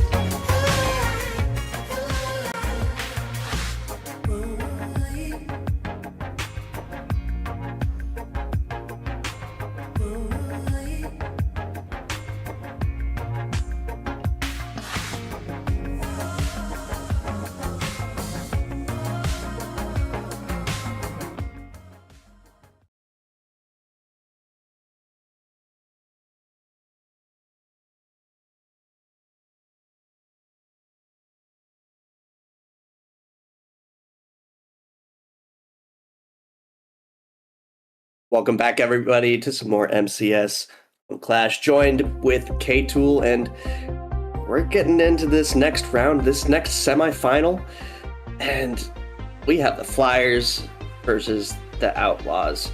But first, I want to talk about that previous series a little bit. I'm not sure how much of it you were able to watch, K-Tool. I know you were probably driving, so I don't expect much, but we had an offensive showdown. All right. No, it's fine. It's fine. Cool. Keep going. Go ahead. Knights taking down the rhythm.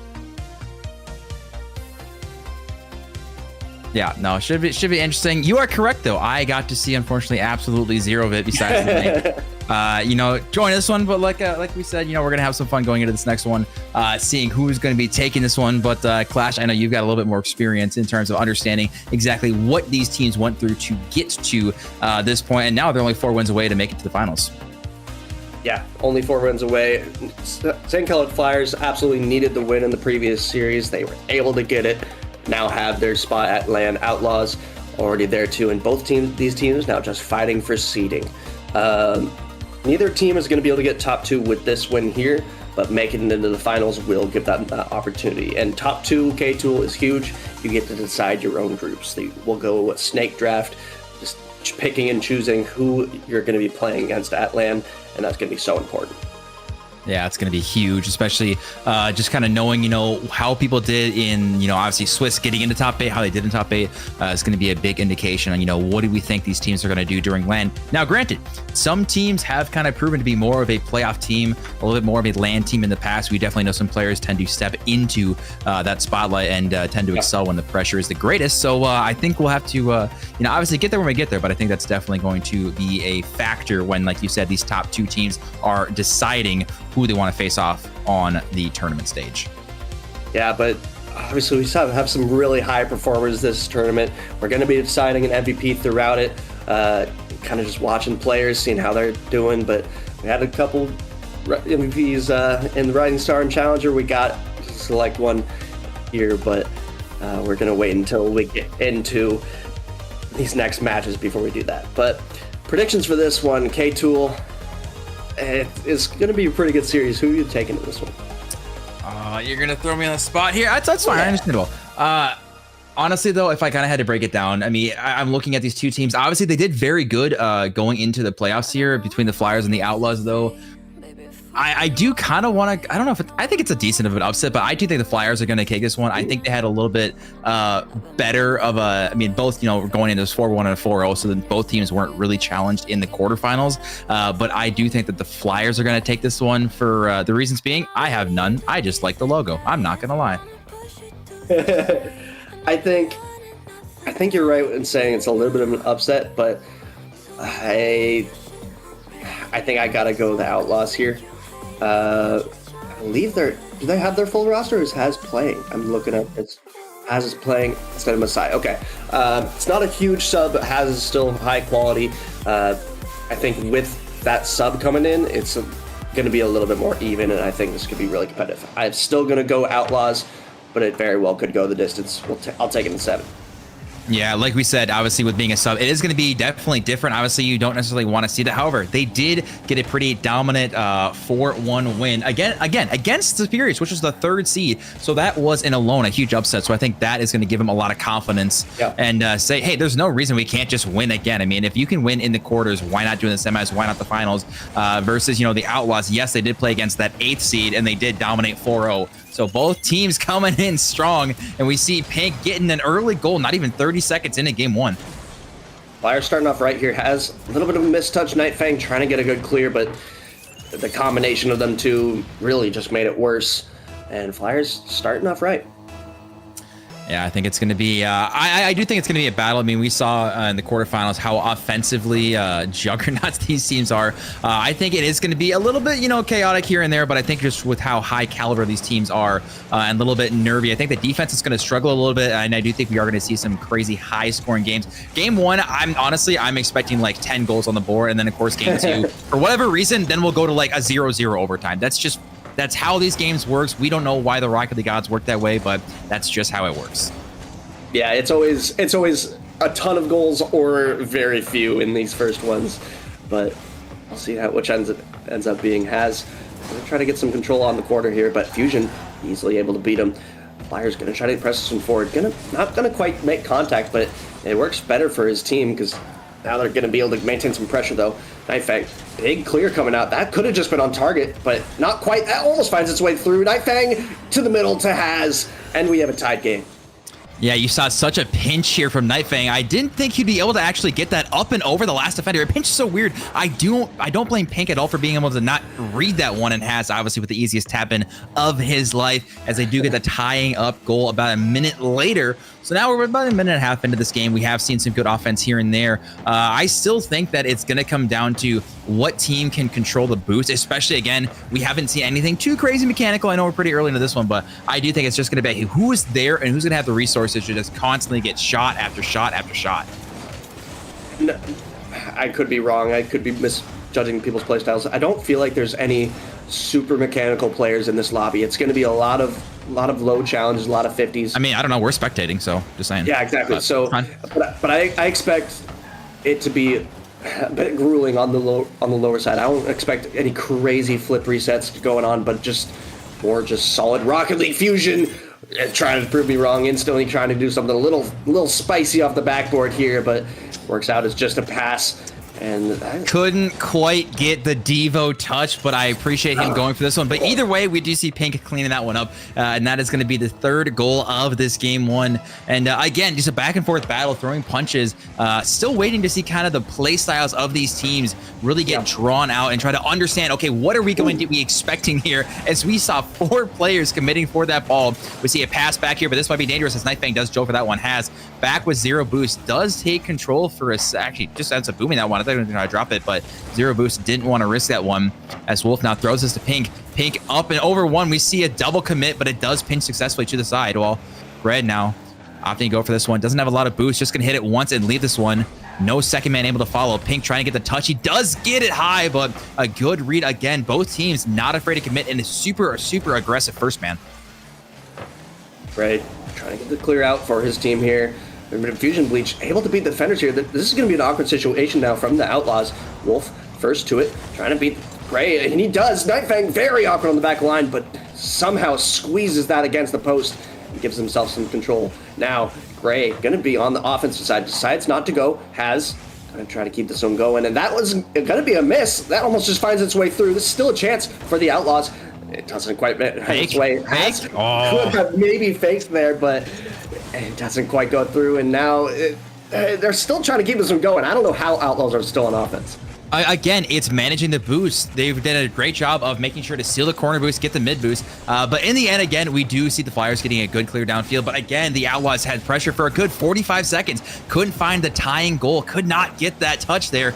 And we are going to see this one kind of go to the wayside, as that's going to be a good 15 to the corner here. Has, again, not a lot of boost. Nightfang now throws this one downfield. Couldn't get the mid boost, but does pick up the corner. Fusion now trying to pinch this one mid. We see two players going. Pink didn't expect it. Wolf now with their free shot, but rips it off the crossbars. Anyone there? And he's not. And Nightfang and co get away with murder. They absolutely should have given up a third one right there. Somehow surviving, and still with a minute left. Still a chance to get that third goal, but I really do think the Flyers are a little bit more composed so far in game one. Yeah, they're playing real aggressive on offense, but they're doing it still in a safe way, which is so difficult to do. But they're creating such awkwardness on the Outlaws' back line. Huge 50 coming out from Wolf, and they extend their lead. I am so impressed that they went for this one with no boost. Fusion had like 3 in the tank, Wolf with 5 in the tank, but again, they kept their momentum, knew exactly where they were. That is so impressive with 2 goalies in the net to find their third, and that right there, I think is a difference that the Flyers, again, on low boost are being so aggressive, saying, Outlaws, fine, go ahead and take our boost. It doesn't matter. We're going to try to put a third, put a fourth, and I'm really, really impressed with the Flyers here in game one. Again, Outlaws obviously playing with a sub. Who knows how much that does affect their play style, as we see Has unfortunately misses one, but does get the second clear. But again, it's game 7. As we've learned yesterday, we saw some crazy, game 7 reverse sweeps, all that stuff. So who knows what we're expecting here. I know the quarters were a little more lopsided one way here and there, but could be in for a long, long series here. Yeah, and in a way, Flyers are also playing with a sub. They had a late retirement that they never were able to get replaced. So Pink also on the challenger roster here, so it's kind of playing 2 subs. Nightfang, though, doesn't matter if there's subs on the field. He's going to be doing it all. And he gives his team a chance here. Only a 1-goal difference now.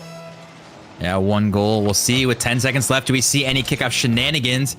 Nothing really coming out here as Gred now throws this one. This is actually almost on target, but a good save from Fusion, making sure he was scared of that one. And that is going to be game 1 going to the Flyers. And besides the last 15 seconds, I was really, really impressed with the Flyers. I do think they dominated that one. I do, but Outlaws showing a little bit of life, like you said, in the last 15 seconds. Obviously, you have to do a lot more than just 15 seconds of game, but Outlaws having some life. Nightfang doing a little bit of solo play, a little bit of air dribble to get it over that last one. Maybe that's what we need. I don't know. Nightfang's not really known for that. He's known for that ones game, just low 50s, all that stuff. But maybe taking it up into the air is going to be the play against this team. Yeah, one thing I am kind of got to call out this player here. Everyone in the lobby averaging about 400 points except for one, and that is going to be Grizz, sitting there with 80 points. Unfortunately, obviously not the game 1 he was looking for. We'll see if he can step it up in game 2. Obviously, you need everyone, at least, firing on most of your cylinders to get a game win. So, could just be warm-up games, could be nerves. Who knows? But, we've all had that game. We've all been that awkward man who just can't seem to figure out their play style on the field, can't seem to fit in, and we'll have to see if we see any changes here. But again, going back to the Flyers play style, even if Outlaws are going to do a really good job of boost starving, we saw that they were still being aggressive with their first and second man, even if they didn't have a lot of resources.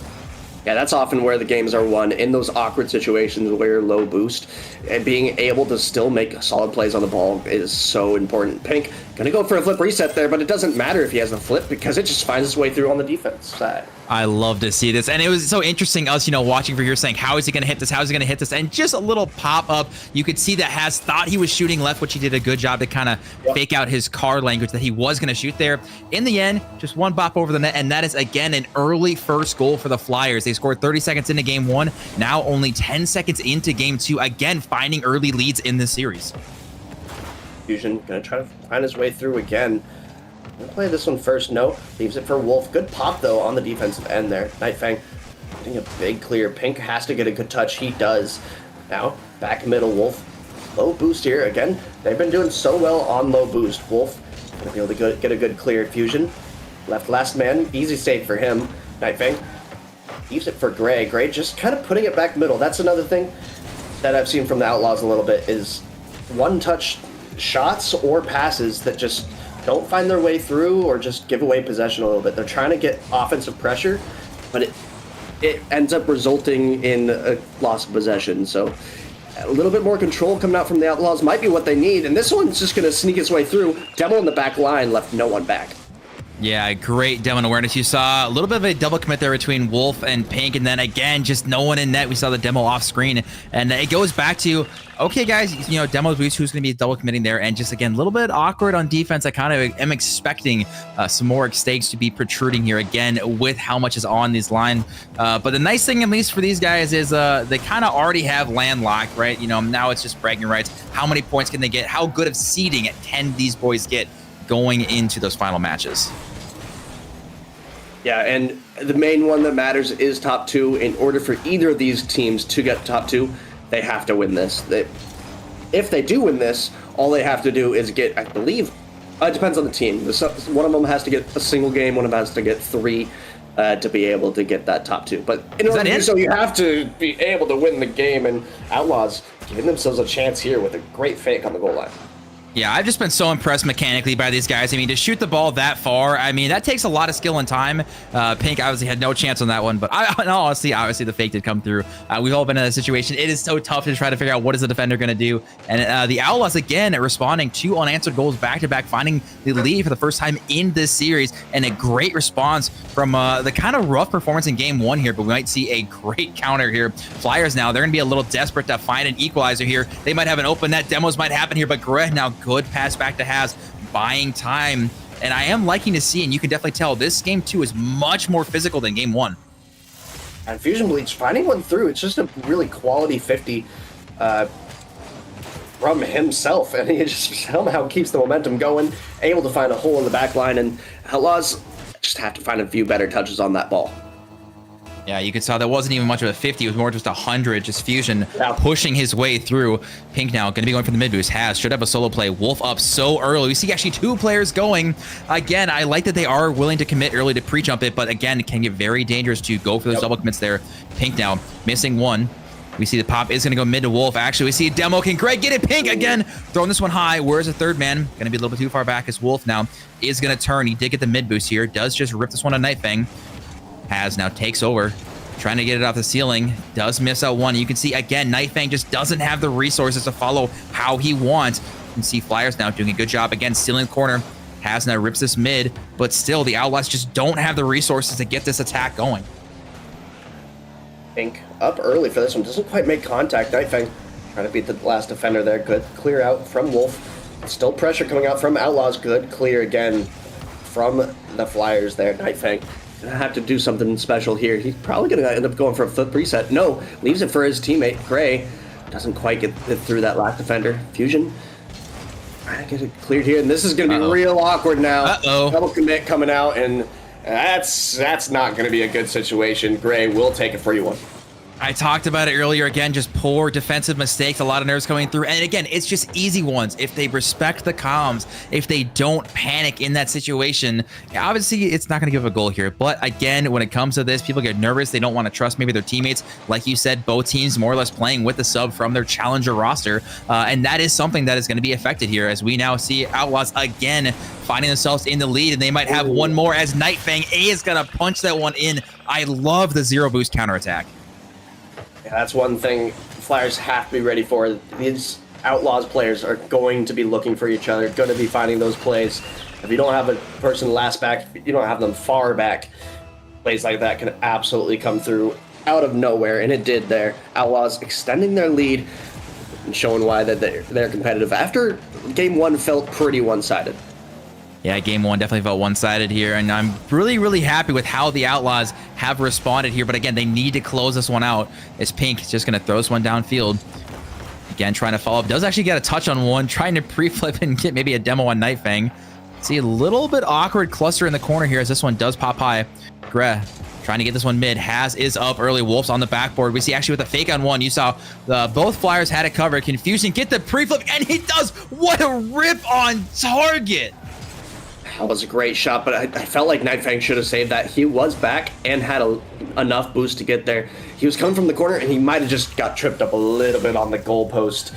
But either way, Fusion getting that power made it difficult for him and found his way through. Definitely making it That's gonna be another difficult for him, and that is going to be another one. And we're suddenly sitting here going, Outlaws, you just gave up a 2-goal lead. What are we doing here? Nightfang with the little bit of the missed chi and Greg. Yeah, there's nothing you can do about that one. Just a good, clean kickoff goal. You love them, you hate them. Sometimes they go your way, sometimes they don't. And all of a sudden, we've got Flyers. If they take this game, it would be a complete stealing the rug out from underneath the Outlaws, and they would find themselves already 2-0 up in this series. Outlaws, you desperately need to find a goal here in regulation. Oh, wow. And they're going to get another one. Pink puts this one through, and it's just so quick. It's been about 10 seconds of game time, and Flyers now have the lead after being down 2. Pink, just finding the openings. All right, well, I might have cursed that one a little bit as Flyers find themselves 3-goal swing in about 20 seconds is ludicrous here. And again, I'm looking at the Outlaws saying, guys, the goals you are giving up, they shouldn't be necessary. We saw Nightfang just kind of with a miss in the corner, has kind of got caught out on a 2v1 situation. And then obviously just the kickoff goal. Those are ones that can be so easily preventable. And so Outlaws, again, with 30 seconds left, you got to get something going here. And if I'm Flyers, I am full boomer ball at this point just to waste the clock. Fusion gonna try to take some control. No, Wolf ends up getting a big clear. Has gonna be first to this one, going for a double tap, but good clear. Now coming out from Fusion. Pink in this one forward. That's gonna be more control coming out. Nightfang has to get a good touch. He does, but there's gonna be some pressure now from Flyers. That's the last thing you want if you're the Outlaws. You cannot be stuck in your half. 4 seconds left. Has gonna have to get this one first. Doesn't quite. Fusion touching this one forward. Gray gets a piece of that, but also ends up being a 50 on that line. It's too difficult to deal with, and Flyers steal that one away and ending up taking a 2-0 lead in the series. And that one, that absolutely should have gone in Outlaws' favor. They just let that one slip away. Oh, it should have. You look at like Gret last game had 80 points, and here topping the leaderboard for his team. Like you said, that was the Outlaws game. They deserved it. They should have won. They threw 3 goals in the last 30 seconds, last minute, whatever it was. If I'm them, honestly, I know they're not going to do it because people don't like to do it, but I would call a timeout and just say, hey guys, okay, let's figure this out. We don't need to give up these dumb, poor goals on defense. Trust each other, try to figure out the comms. I don't think they changed the play style. I think they just figure out how do they want to manage the comms, especially on defense. They think they really struggled. Yeah, I feel like that's one thing that people undervalue so much is those timeouts. They actually should talk about it. They know what's wrong, but just taking a little bit of time to recoup and reconsider how they're playing it, it might be valuable for them. But he doesn't need a timeout. He's just going to get a free one here. I mean, sometimes timeouts are also helpful, not even to like talk about the game, talk about the plan, but just to let the other team cool off a little bit, right? Don't give them all the momentum. I mean, yesterday we called the timeout because my teammate had to take a call about a job opportunity. Like sometimes you just got to take them. It's not even about the game, but just get something going. And I think especially with kind of how game 2 ended for the Outlaws, and that one is going to go in. And again, the goals they're giving up is just got to be so frustrating. It's weird. There's so many free goals this game. People overcommitting, not getting the 50s they're expecting. It's throwing my brain for a loop because I'm not expecting them either, but the people on the pitch aren't expecting them. So lots of goals going through for both teams, but both teams are finding those opportunities. They're capitalizing on it. Yeah, and you've seen Haz definitely as the designated third man of the situation, and that might be going in if anyone there to follow, and Fusion is. And again, the Outlaws, when they give up 1 goal, they seem to give up another and another back-to-back-to-back. And again, they scored so early in 5 seconds, and again, they lose the lead just like that. Yeah, we're not even 30 seconds into this one, and we already have 3 goals. Flyers taking the lead, though. Outlaws cannot let this one go. If they let this game go out of their favor, they're gonna have to play quadruple match point against this team, and that's absolutely not what you want to do, Wolf. That doesn't sound fun to anyone in that situation. I know we have had some reverse sweeps already in the majors so far, but I don't think anyone wants to even attempt to do that again here. No. You're gonna see Wolf and Fusion just trying to buy some time here. Pink, an awkward spot. Wolf does throw the one on. Nightfang takes his time. Breath throws this one to the sidewall. Pink, decent job to slow it down. Goes for a pinch. It could be dangerous, though. Wolf popping it up, going for a solo play. Who's going to be pre-jumping? No one. Everyone opts to leave it. And we actually almost see Nightfang with a ridiculous touch here. Good pass mid. Pink is up, and Pink slots it down. And again, the passes middle from the Flyers, they've been so consistent and connecting on them every single time. You saw all 3 players of Outlaws going towards that bottom left boost, and they get caught on the counter. Yeah, every player in that corner there, as soon as they saw that, they all started retreating back to the net, but none of them can make the save that needed to happen. Flyers just catching Outlaws in awkward spots, whether it be just a free one or someone overcommitting, or on the defensive end with maintained pressure. Flyers are finding those opportunities and executing on them well. Wolf with a great touch to alleviate pressure. Nightfang has to buy time here. Fusion's already pre-jumped this one, looking to drop this one down. This is going to be out the ceiling. Nightfang again, the double commits. Guys, it doesn't need to happen. Again, it's not in very threatening situations, but they're still causing these double commits and getting them out, and that's another pass mid. Nice job for Pink to not commit on that one. Says, hey, we can get boost and still get possession here. So we see Has already waiting on the back wall. Pink around 1. Trying to get it around the second one. Does pitch to the corner. This will go mid. And Fusion, they're up so early. This one should be a freebie, but he actually gets in the way. Not sure. I think Greb might have had the 50 anyways as Wolf was going for the shot there. But still, Flyers, they are not giving up possession of this ball. Maintaining so much pressure on the offensive side here. Wolf going to be first down, playing it down to Pink, just decides to leave it. Actually, a very smart play by Pink. If he goes for that, it becomes such a better clear. Instead, they have more offensive pressure. Fusion tries to get a crazy shot, and this one's going to be a demo on the back line. Doesn't quite find its way through, but so much possession in favor of the Flyers right now. Yeah, with a 3-1 scoreline as we just cross over the halfway mark in Game 3. And that is going to be interesting to see if the Outlaws can get this one back. Otherwise, like you alluded to earlier, they will be on quadruple match point, which does not sound fun to anyone in this situation here. As Wolf now does go back. Pink buys this one a little bit of time and does concede his life for that one. Pink jumps up early. This one could be dangerous. I think it might have a double commit for a second as Wolf does buy time. Almost dangerous again on the respawns. It's so hard to know where your teammates are and who's going to be going as this one goes straight up, straight down. Again, more double commits, triple commits. Everyone's jumping around. No one's got boost on the field. And Wolf, at the end of the day, is still trying to struggle. Nightfang should have a free shot here. This one is going to find the back of the net. Outlaws cutting the lead in half.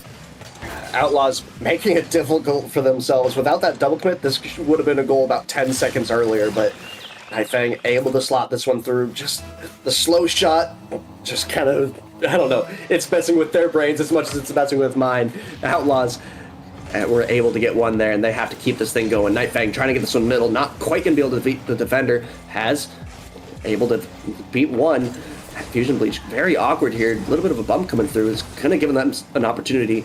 Ray, not quite the touch he wanted, though. Lost possession a little bit. Has back middle, able to beat one. That's one almost finds its way through, though. Pink gonna be able to get it clear. Fusion on the back line, getting a save. Has 0 boost. If he had anything there, that might have been a great opportunity.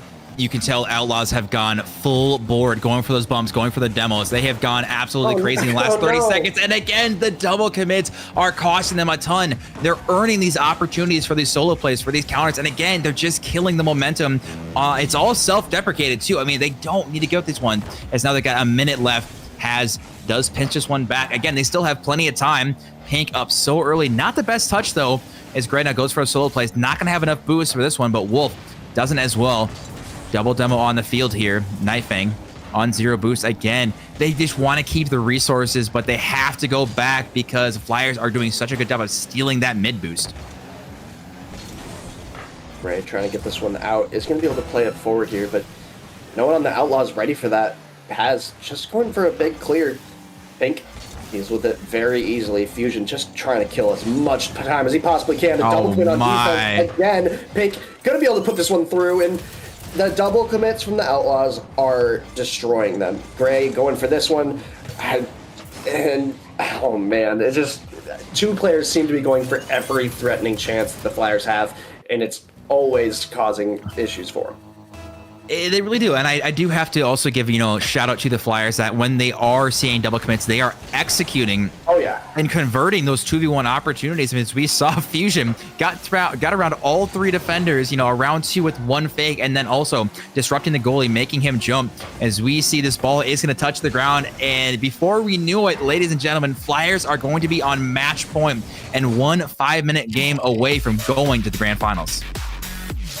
Man, Flyers have looked so good, but I just want to see more from the Outlaws. I feel like they're playing a decent game as far as playstyle wise goes. It's just they're tripping up on each other a little bit. The comms are falling through. I'm not sure what it is, but it sounds weird to say, but it's like, it sounds weird to say, but I don't necessarily think the Flyers are like dominating this game that they are deserving to be destroying. I think the Outlaws are genuinely just giving them almost guaranteed goal opportunities, and they're kind of shooting themselves in the foot. So if they can, the nice thing is, you know, take it with a grain of salt, but if they can just clean up the double commits and the comms on defense, they will be so golden, because they're always putting in 1, 2, 3 goals a game. The offense is not the problem. It's you're giving up poor opportunities on defense.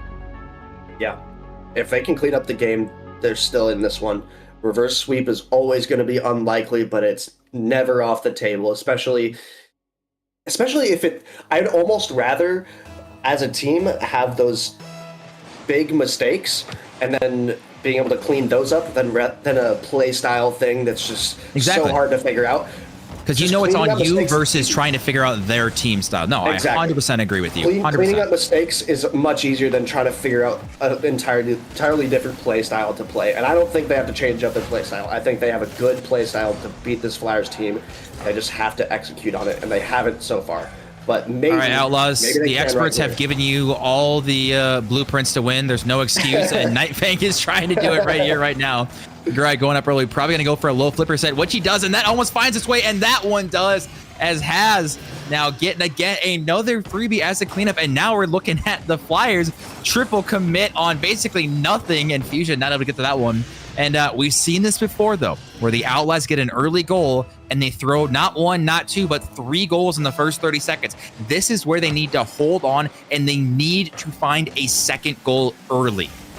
Absolutely. Yeah, Outlaws, great play by Gray there, getting that flip reset over him, but they have to be able to maintain the lead.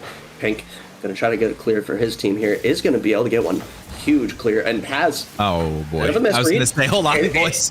It's okay, because Gray was able to clean it up as quickly as he was, but that's going to be awkward. The spawn in the corner was very difficult to deal with, but Outlaws do deal with it well enough. Nightfang to the middle to Gray, just trying to get this one out now is Nightfang, but possession is given to the Flyers there, but possession is given right back to the Outlaws. Nightfang trying to get this one through the midfield, not going to be able to. Gray going to be first. This one beats him. Now there's maybe is an opportunity for the Outlaws. Middle has going to be able to this one on target, but good save coming out from Fusion Bleach. As we see now, Wolf opting to take his time, goes for low 50 here. Love to see that, and gets his corner boost. This one is going to go high. Pink should have a freebie here off the ceiling.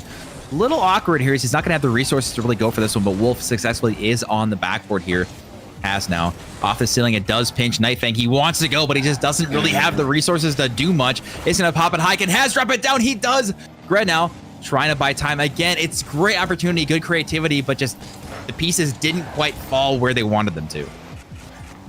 I like that they're looking to play as a team right now. The comms are coming out a little bit better. They're finding each other. Even if their plays aren't coming through, it's maintaining possession. So that's a good sign for the Outlaws here, trying to get the unthinkable of a reverse sweep in a best of 7 to happen, but it can absolutely happen. Gray going to try to get this one forward for his team, and not quite going to be able to, but possession given right back to his team. Oh, not the first touch that Nightfang was looking for here. Taz now going to have to take over. Fusion is going to get it up and around 1. Gray, a little bit of a tough spot here. Nightfang going to be waiting as a second man, as Pink is going to miss this one. Fusion opting to get that mid boost, which he does. And you can see both teams now a little more passive when in terms of committing their second man. Obviously knowing, especially for the Outlaws, that they are on match point. And I do actually think the fact that they are sitting a little bit of a deeper third, it is causing them not to have as many defensive double commits because we have one person who it's very clearly should be their ball early. Yeah, having that person back can really just simplify that rotation. Close second man, far third man. That's one thing my teammate Shega says all the time, and we don't do as well as we need to, but that's definitely an important piece of a rotation. Having that right now for the Outlaws is huge. Great save coming out from Nightfang. It was a lot more awkward than it initially looked like it was going to be. Well, great save coming out from him. Very important. Only a minute 30 left, and Outlaws are holding well. And again, they're doing a great job of not getting these awkward double commits as Has and Gred now on defense. That double commit is fine because they knew they had to go as it was a goal line save here.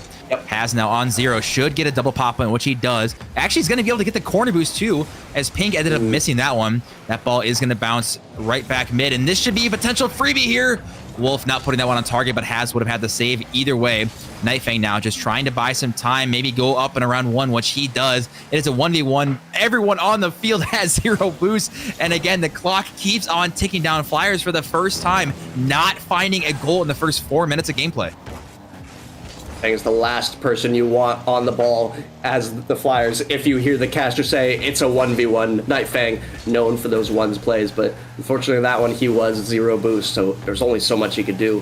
Has not gonna be able to beat the defender there. Nightfang gets bumped for his efforts. He might still be able to get a challenge on this one. Beat out though by Pink. This could be an opportunity for the Flyers. It is gonna be. This one almost finds its way through. Fusion Bleach doesn't quite beat the 2 defenders. Again, 2 had to go in that situation. Gray doesn't have any boost, almost beat that Fusion Bleach. So much pressure coming up from the Flyers, but Outlaws are just holding on.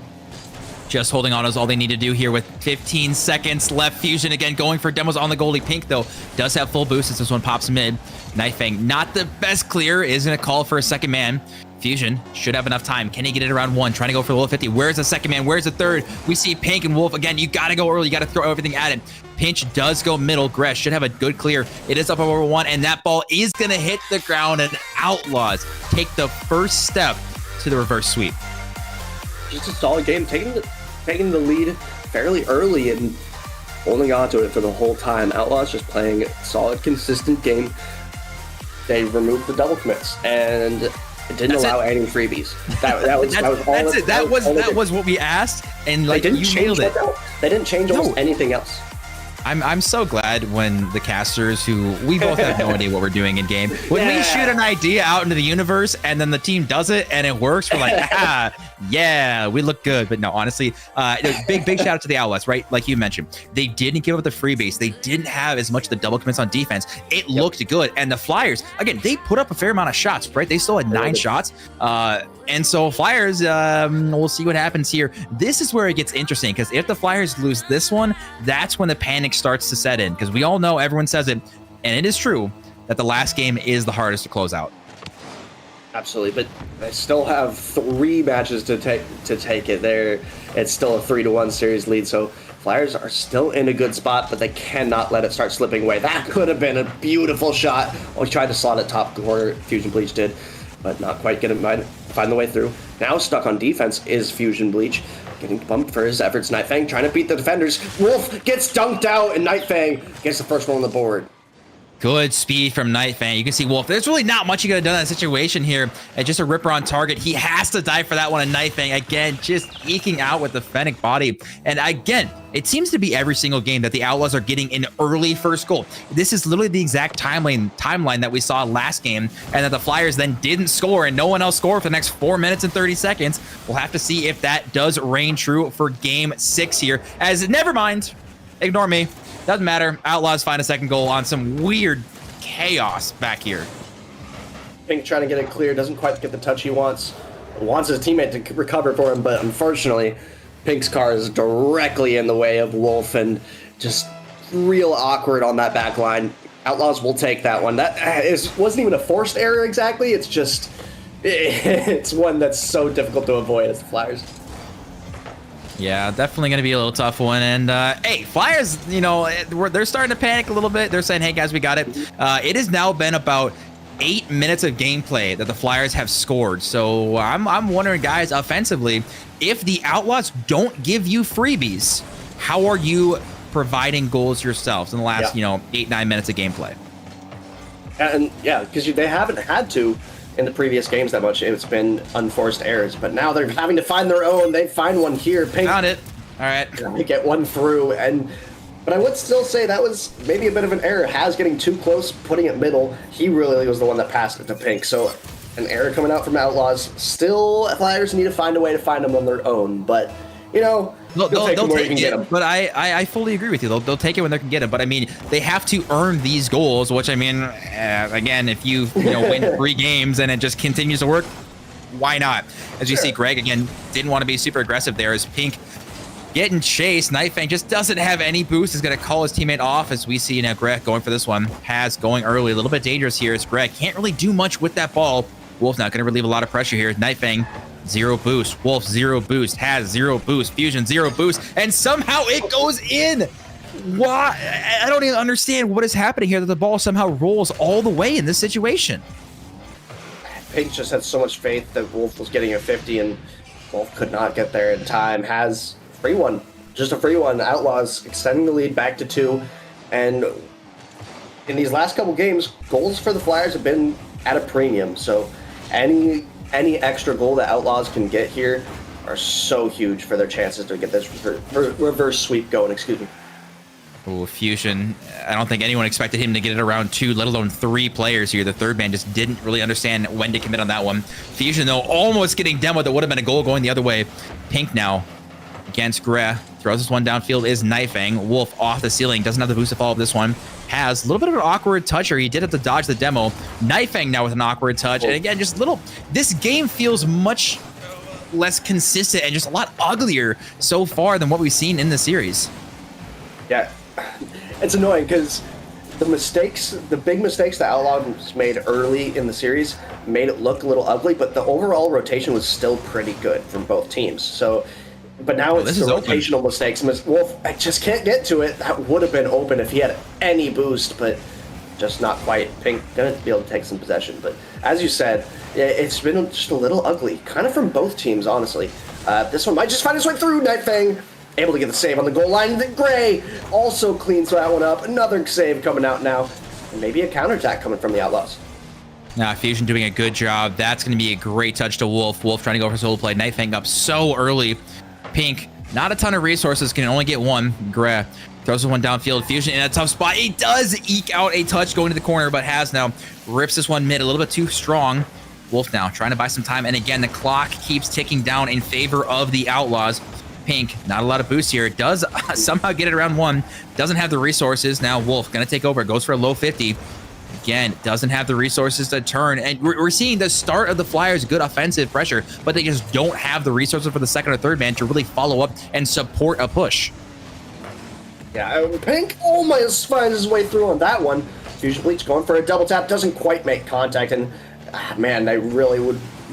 I'm sure they would love to have that one back. That was a solid opportunity. It was a difficult shot from Fusion, but I've seen him hit those before. Fusion going to try to get it clear here. This could be an opportunity now from Nightfang. Opts not to go. Probably smart from Nightfang not to go there. But now they're stuck in the corner on top of each other. And both teams absolutely scrambling, double quitting all over the field. But Outlaws still having the lead. It doesn't matter to them as long as the ball doesn't go into their net. That is exactly true. With 45 seconds left, they do not care how good or ugly this gameplay is, as we almost see a fourth one go in for the Outlaws with 40 seconds left. Fusion trying to find a touch here, trying to find a subtle read. He can't get it. Pink at 0 boost. Greg just have to pop it over. This is going to go up and straight down. Waller falling down. Can anyone find the touch? Wolf still in a dangerous spot here. Pink just doesn't have resources. He does take a decent 50 to buy his team time. Has now pinches this one to Nightfang. Nightfang can't get it mid very well. Greg pops this one. Fusion now 2v1 opportunity. We see now 1v1 Fusion with the flick over. 14 seconds left. This is where things get interesting. Fusion does not want a reverse sweep to be on the table, and he wants to be able to end it here. But in order to do so, he has to get a goal. Able to get one here. 14 seconds left. They have to find another one. They got to find a couple more in this game here, as we're going to see with a pretty good kickoff is Greg. Actually, Has going to take this one. Trying to get a rip over 1. Pink doesn't have the resources. Wolf doesn't have the resources. 1 low 50 should do it. Pink trying to keep this one up. Tries to rip this one mid. Fusion is up, but again, the rack of resources is going to lack here, and Has is going to hit it down, and the Outlaws are now halfway there to completing a reverse sweep. And the Outlaws cleaning it up, but finding a way to scrap out a win in this one. It looked a little ugly, as we kind of mentioned throughout. Both teams getting themselves in awkward situations, and Outlaws just sneak away with it. Just one goal separating them in this one, but that's all you need, one goal. But Man, Well, I think it would hurt too is the Flyers had a lot more shots. I mean, yeah, they did. Pink They did. and Fusion alone had more shots than the entire Outlaws squad. I don't know what Wolf had because he had to change cars right now.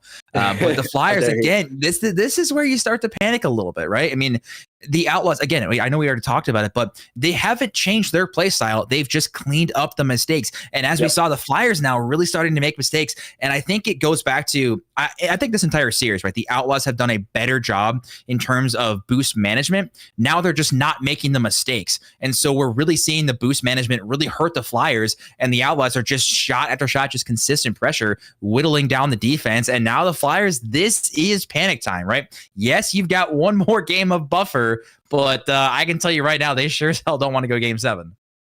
Yeah, the Outlaws were finding some offense. Flyers found a lot more than them. It wasn't making it through. They doubled the shots. It was 12 shots to 6 in total. So, I mean, Outlaws, they're finding their way through, and Flyers just aren't. As we mentioned earlier, Flyers, they were capitalizing on so many mistake goals, really,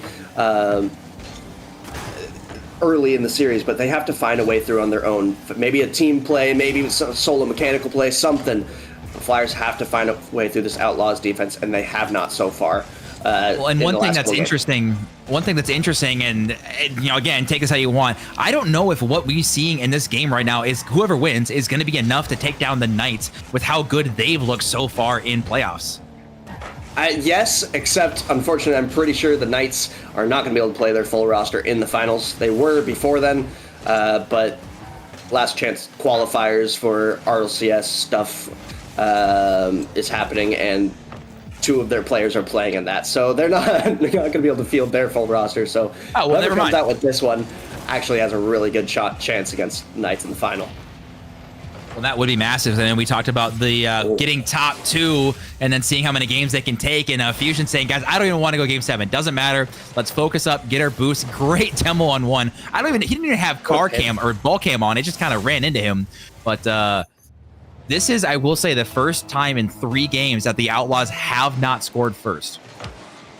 And that is massive because they've been able to hold on to that lead so well. And man, what a beautiful shot by Wolf here, slotted in the top left corner.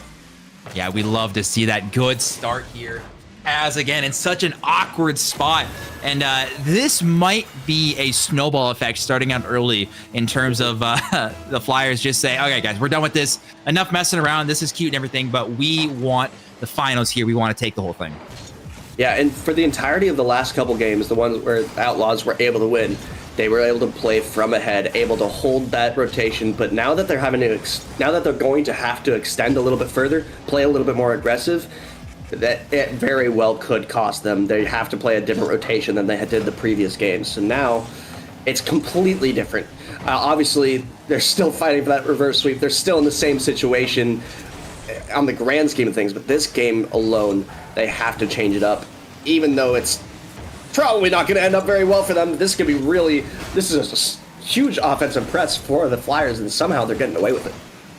Yeah, somehow it is working here. Fusion trying to get a reset here. Knifing actually dunks 1. Is going to potentially get the mid boost, which actually, what a body from Wolf, allowing Fusion to get that one as he drops it down to Pink. Should have a free shot. And again, the passing plays from the Flyers. We haven't seen it for a couple games, but when it comes to game 6, when it matters the most, Wolf down to Pink. I love to see it, especially with 3 goalies in net. Beautiful pass, beautiful patience waiting for that pass, and extending the lead even further now. Outlaws have to do even more to come back. They have to extend even further. They have to become more uncomfortable. It's just looking less and less likely as time goes on, but great touch from Gray there. That could be a chance now. Good clear from Pink, though, and that's going to be a wild touch. This could be a chance now for Flyers to defend by even more. Pink doesn't quite beat the last defender. Nightfang over 1. Going to be able to beat the last player. No, Pink going to be able to clean up after Wolf's initial save. Has up first. Big touch off the backboard here. Fusion Bleach down to his team. Team plays coming out again from the Flyers, and these team plays are beating the Outlaws right now. I really respect the team plays. The one thing that makes me nervous is if the Flyers are going to be too aggressive. They are already up by 3. Yep. They don't need a 4th. They don't need a 5th. I would like to see them play a little more passive for the next minute just to say, hey, guys, let's just waste some clock. We've got a little bit of a buffer. If somehow the Outlaws, find one, find two, they can maybe talk about it. But right now, just buy time, get some low 50s. You guys are so close to closing out this series. We'll see if Pink can find a fourth again. Fusion now, both are going to be back on 0. Right now throws this one downfield, has no boost here. That's going to be awkward. Fusion does beat out one, does go out the sidewall. Pink is up early. Can he maybe find a double tap off the ceiling? It does drop down, and Fusion actually blocked it. I don't think he knew where the ball was, but ends up saving the 4th goal for his team. And Nightfang almost finds his way through on the other end. That would have been massive for them, but only a minute 20 left. They have to find something now. Greh. Minute 18 left. 1v1 opportunity. Shot on Wolf with a save off the crossbar. Nightfang, again, can't commit as a second man. He just doesn't have the boost in this situation. Pink now. Good drop to Nightfang. And again, Wolf just trying to buy time. Still in a dangerous spot. He has to get the second one, which he does. Greh has to force his way back. Wolf now. Shot on target. Nightfang in such a tough spot. He does get the save on one. Still in a dangerous spot here now. Fusion, again, it's just shot after shot. It's the same play over and over in terms of the Outlaws just can't seem to find their way out for more than 5 seconds. They are stuck in their half right now. Has going to try to get a counterattack going. 50's 2 players. This might actually be an opportunity. He has to get a demo and pass through, and that thing was flying through the midfield, but no one ready for it. Pink going to try to get this one forward. Nightfang taking it over on the defensive end. Outlaws have to find something here, and Nightfang gets beat out. Has just a slow shot, unfortunately for him, and with only 20 seconds left, unless this shot right here goes through, that's gonna be it. There's no way that they're gonna be able to come back at this point. And Flyers, though they were a bit scared, I'm sure that a reverse sweep could have gone through. They're gonna be able to take this series. Yeah, they are going to take this one. Again, a little scary there in games 4 and 5, but in the end, they do close it out, and that is going to be the Flyers moving on to the finals. And one thing, again, you already mentioned, is that their opponents are not going to have their full squad. So this could be a absolute golden opportunity for the Flyers to become your Major 2 champions. It really is, and both teams, both the Knights and the Flyers, are fighting for that number 1 or the top 2 seeds. Both teams have a chance right now. Knights are in that spot, but they could get passed by the Flyers if Knights don't get anything. If Knights are able to get a single game, they would jump into first seed. So all Knights need is 1 game. All Flyers needs is to win the series, and then both of them would end up being top 2. So lots of scenarios coming out going into the finals here, but talking about that previous one, Outlaws putting up a fight. I wish they didn't go down so early, because I would have loved to see a little bit more series going on, because they played a really good one in those last 3 games. Yeah, so it'll be interesting to see what happens here in the finals. I know we're going to go through a break eventually, give these boys a little bit of time to kind of reset and everything. But again, Flyers, they looked so good, games 1 through 3. A little hesitant in the middle there, but they close it out, which is what I'd like to see. So I do think the clean gameplay, again, the passes is what I loved to see from the Flyers. And if they can, again, get those passes going in the finals, it's going to be interesting to see if the Knights will have anything to stop them, because it was lethal in this series. Yeah, it really, really was. And, man, Flyers started finding those team plays that looked so dangerous. I'm not sure what the Knights are going to be able to do to counter that, especially with the two players that aren't going to be necessarily premier level, but maybe they can step up. Maybe they can put up that fight, but we will see shortly. But just a little bit more on the Outlaws. They put up that fight, and I absolutely you have to respect them for it. You got to respect them for it. It's hard to disagree. But, yeah, I don't know. I'm curious kind of your overall thoughts with this series. I know I expected the Flyers to win. I know you kind of were expecting a little bit as well. But I don't know if I expected such kind of back and forth, obvious mistakes from one team that gifted some wins to the other. So, again, it'll be interesting to see if the Knights are going to give up, some freebie goals for the Flyers. But I'm just excited for the finals. That's all I can say. There's not much else besides I am ready to see who is going to be crowned our champion. Yeah, but we'll throw it to a quick break here. I'm not sure how much time we'll give the Flyers to recoup, because that was a bit of a long series. So we got a little puppy on the lap of K-Tool there, nice and adorable. But as we go into a break, don't go anywhere because we will have the finals coming up very shortly.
gun to my head. I'ma take the pain and wait for someone to stitch me up. Oh, I just want to be loved. Oh, I just want to be loved. Oh, I just want to be loved. Oh, I just want to be loved. Oh, I wish you stayed the same.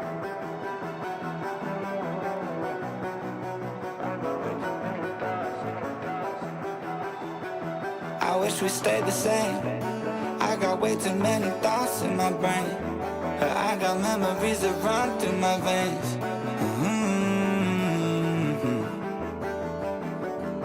I'm not one to blame, but I could point out every way that you changed. Some things stay up while others go right down the drain. And lately we've been going down in flames.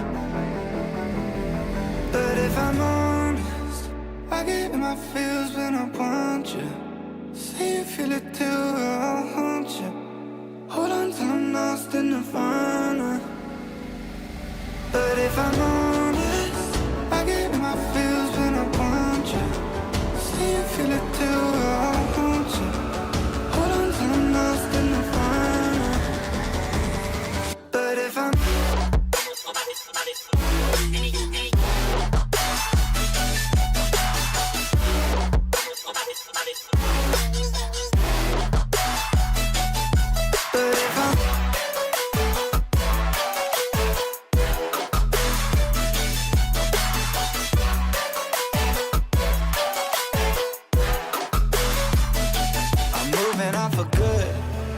my therapist is saying that I should. I don't believe her, but I really wish I could. Instead, I guess I'll stay misunderstood. Oh, 'cause I'm stuck now, just trying to figure a way out. I've tried but can't seem to slow down. I don't know if I want to. But if I'm honest, I get in my feels when I want you. Say you feel it too, I'll haunt you. Hold on till I'm lost in nirvana. But if I'm honest, I get in my feels when I want you. Say you feel it too, I'll haunt you. Hold on till I'm lost in nirvana. But if I'm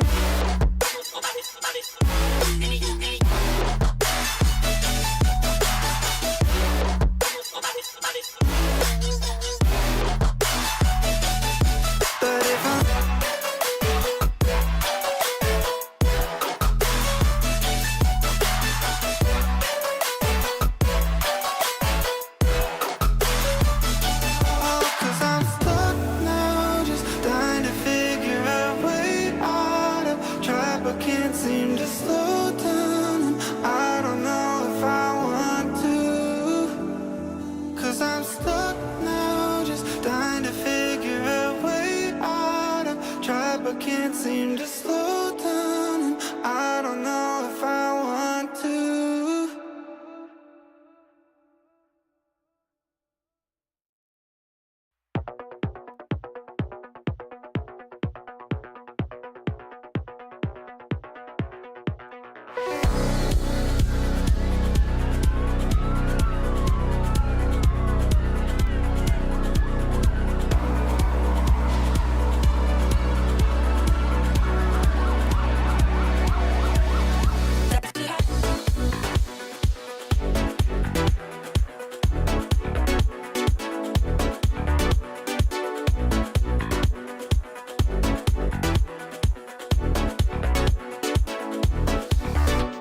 chemistry has me wondering why you're not around it.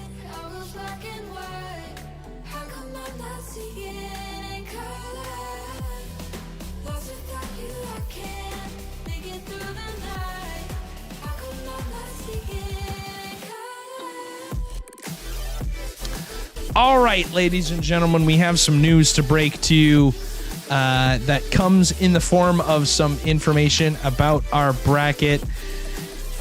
One of them is in here, and it sucks that one of them has to hear this, but Green Bay not able to field the roster for the grand final. Two of their players exited to RLCS for the day, and unfortunately, not enough subs to fill the spot, so therefore, St. Cloud unfortunately will take the forfeit win and will technically be your Major 2 champions for Premier. Sucks to say, but doesn't really impact our seeding at the end of the day, so I guess we are gonna live with it. But that's all I have to say on that matter. But Clash and I are here because we had to pick up a couple of players from the top two seeds, and I have the updated standings for you, and they are right here. Here's where we ended off. St. Cloud, with all of the points that they achieved today, got up to the 3rd seed. Green Bay got up to 63 points.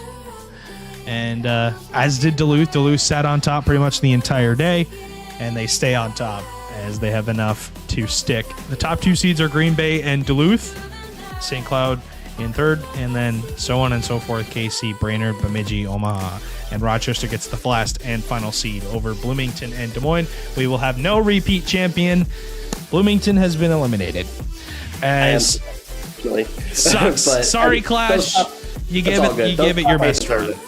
Those top 8 deserve it. You see the point gap from 8th to 9th. They were the best 8 teams there, and any one of them does have a chance. That being said, our top 2 get to decide their groups for land. Yeah. And we have 2 representatives in the call to be able to do that. So, from Duluth, we have Fours, and from Green Bay, we have Mr. Tricky, the GM, who took his time responding to me about this. Granted, was not expecting to be playing because his team is not able to field the roster, but same thing as last night with Challenger. Fours is the captain of Duluth for Group A. He will pick a team to start out of the 6 that are available on the bottom. Then Tricky, the captain of Green Bay in Group B, will select 2 teams. It'll go back to Fours. He'll pick 2, and then whichever team that Tricky is left with, that is the team that will go to his group. These groups are final going into LAN. This is who you will be playing. You will play everyone in your group once. You are guaranteed 3 series. They will be best of 5s. If you get last in your group, you will not make day 2. If you get in the top half, you will make day number 2. So, with that being said, Force for Duluth. Your first selection of the 6 teams that are on the bottom of your screen, which one would you like first in your group? Yeah, we'll be going with St. Cloud. Previous major champions. You guys did just technically lose to them. So interesting that you picked them first. I have no idea what the strategy is there, but that is your decision, not mine. Tricky, you have 2 picks now. You can pick any of the 5 teams that are on the bottom, and you can select 2 of them. We would like Omaha and Bemidji. Omaha and Bemidji are the 2 teams that Tricky has selected. And I don't hate either of those picks. I don't know about you, Clash, but I would have hated the Bemidji pick. I hate the Omaha a little bit pick, but I don't know. I feel like Omaha's a different team. I think they're fine. Fours, you now have 2 selections. You can pick 2 out of the 3 teams that are on the bottom. Yeah, we'll be taking Rochester and Brainerd. Rochester expected because they are the 8 seed, but is somewhat of a LAN team. Brainerd, a decent team that could also become a LAN team, but KC will go to Group B. These are the final groups. Tricky, you do not get to choose Kansas City, but you can if you want to, as they are the final selection for group stage for Premier. No idea if AK got a response from any of the Rising Star guys, because we still need to pick their groups. But regardless, final groups for Premier are on your screen. I will export this and send this out to Premier so you guys know who you are playing against on LAN. And once again, you will play everyone in your group once. As simple enough. And we will more than likely do Rising Star another day. We will find another day to do this. We will dedicate a couple minutes for those guys to get their picks in. But Tricky Fours, appreciate your short time. Just take it easy, and adios, amigos. As I will get rid of them out of the call. Clash. These are groups for Premier. I think they're pretty even, to be honest. You've got great 4 teams on the. I think Group B is kind of a group of death. That is not a fun one to be in. But remember, you only got to get top 3. You just got to beat one team pretty much, and whether that be in your first round or your second round, you just got to do well enough to don't get last. Is all I'll say. Yeah. But. Reminder that these matchups work towards our LAN bracket, and how that will work. We'll show that actually when we get to that in-person tournament, and you guys will have your field day with that. But here are the Rising Star groups. They are not finalized yet. Pending. These are six teams on the bottom that are available, and then the 2 top seeds still get to pick. But yeah.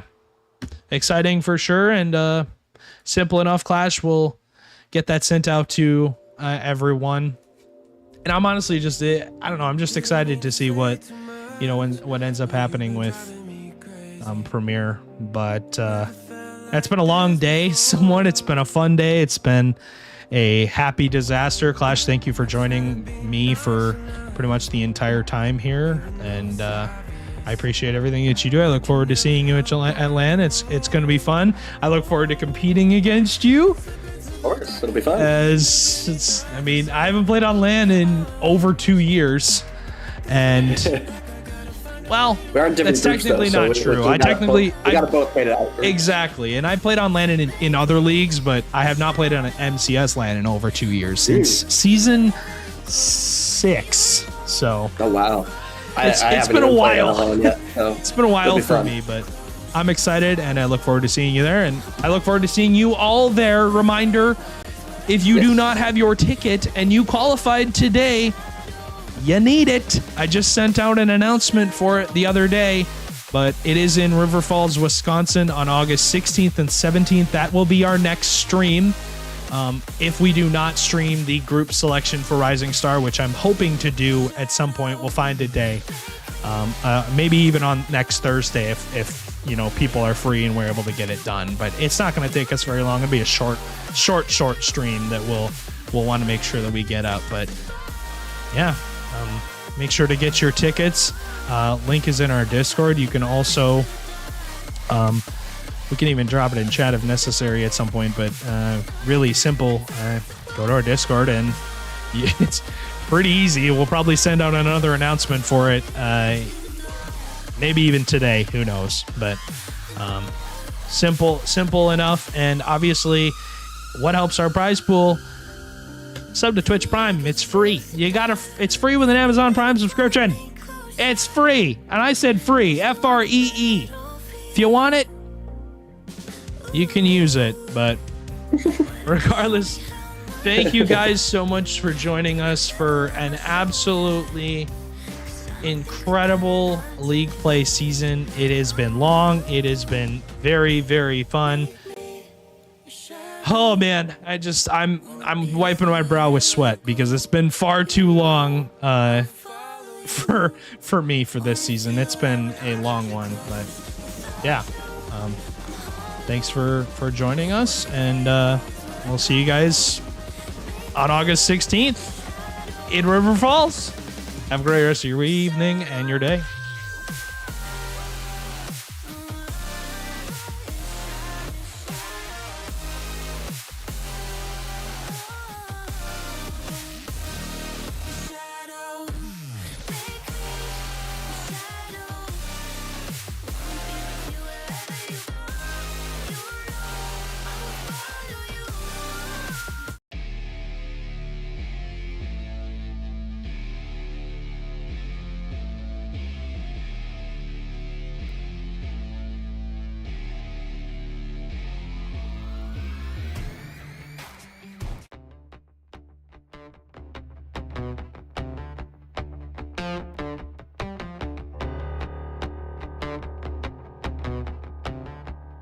Yeah.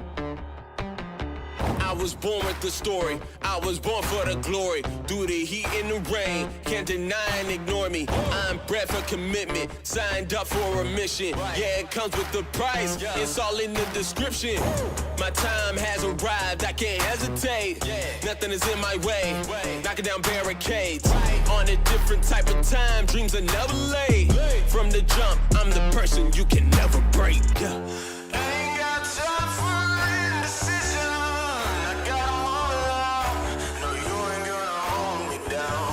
'Cause I'm a rebel, spirit strong like metal.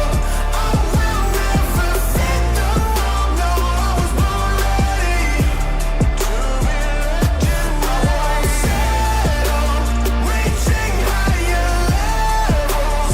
Just you wait and see. I'ma be legendary. I'ma be legendary. Yeah. I got the power, I've been working after hours. Seize the moment, I can't back up, called a coward. Student of the game, like I ball at Howard. You can cut me down, I can't be devoured. Heart on 10, courage on 10, all I think is win. I can't watch it in 2020 through the lens. When I fell off, I always had to try again. Got the code that connected like I'm signing in. Ain't got time for indecision. I got 'em all out. No, you ain't gonna hold me down. 'Cause I'm a rebel, spirit strong like metal. I will never fit the wrong. No, I was born ready to be legend. I won't settle, reaching higher levels. Just you wait and see. I'ma be legendary. I'ma be legendary.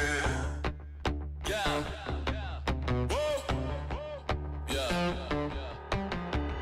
I'ma say it loud and proud. I feel like I'm the GOAT.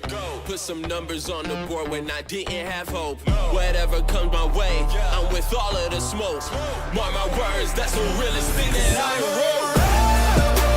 Spirit strong like metal. I will never fit the wrong. No, I was born ready to be legend. I won't settle, reaching higher levels. Just you wait and see. I'ma be legendary.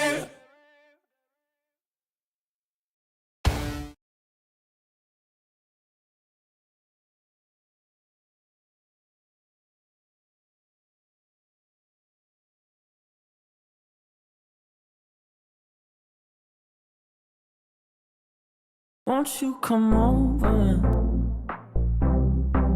Dying to know where you came from.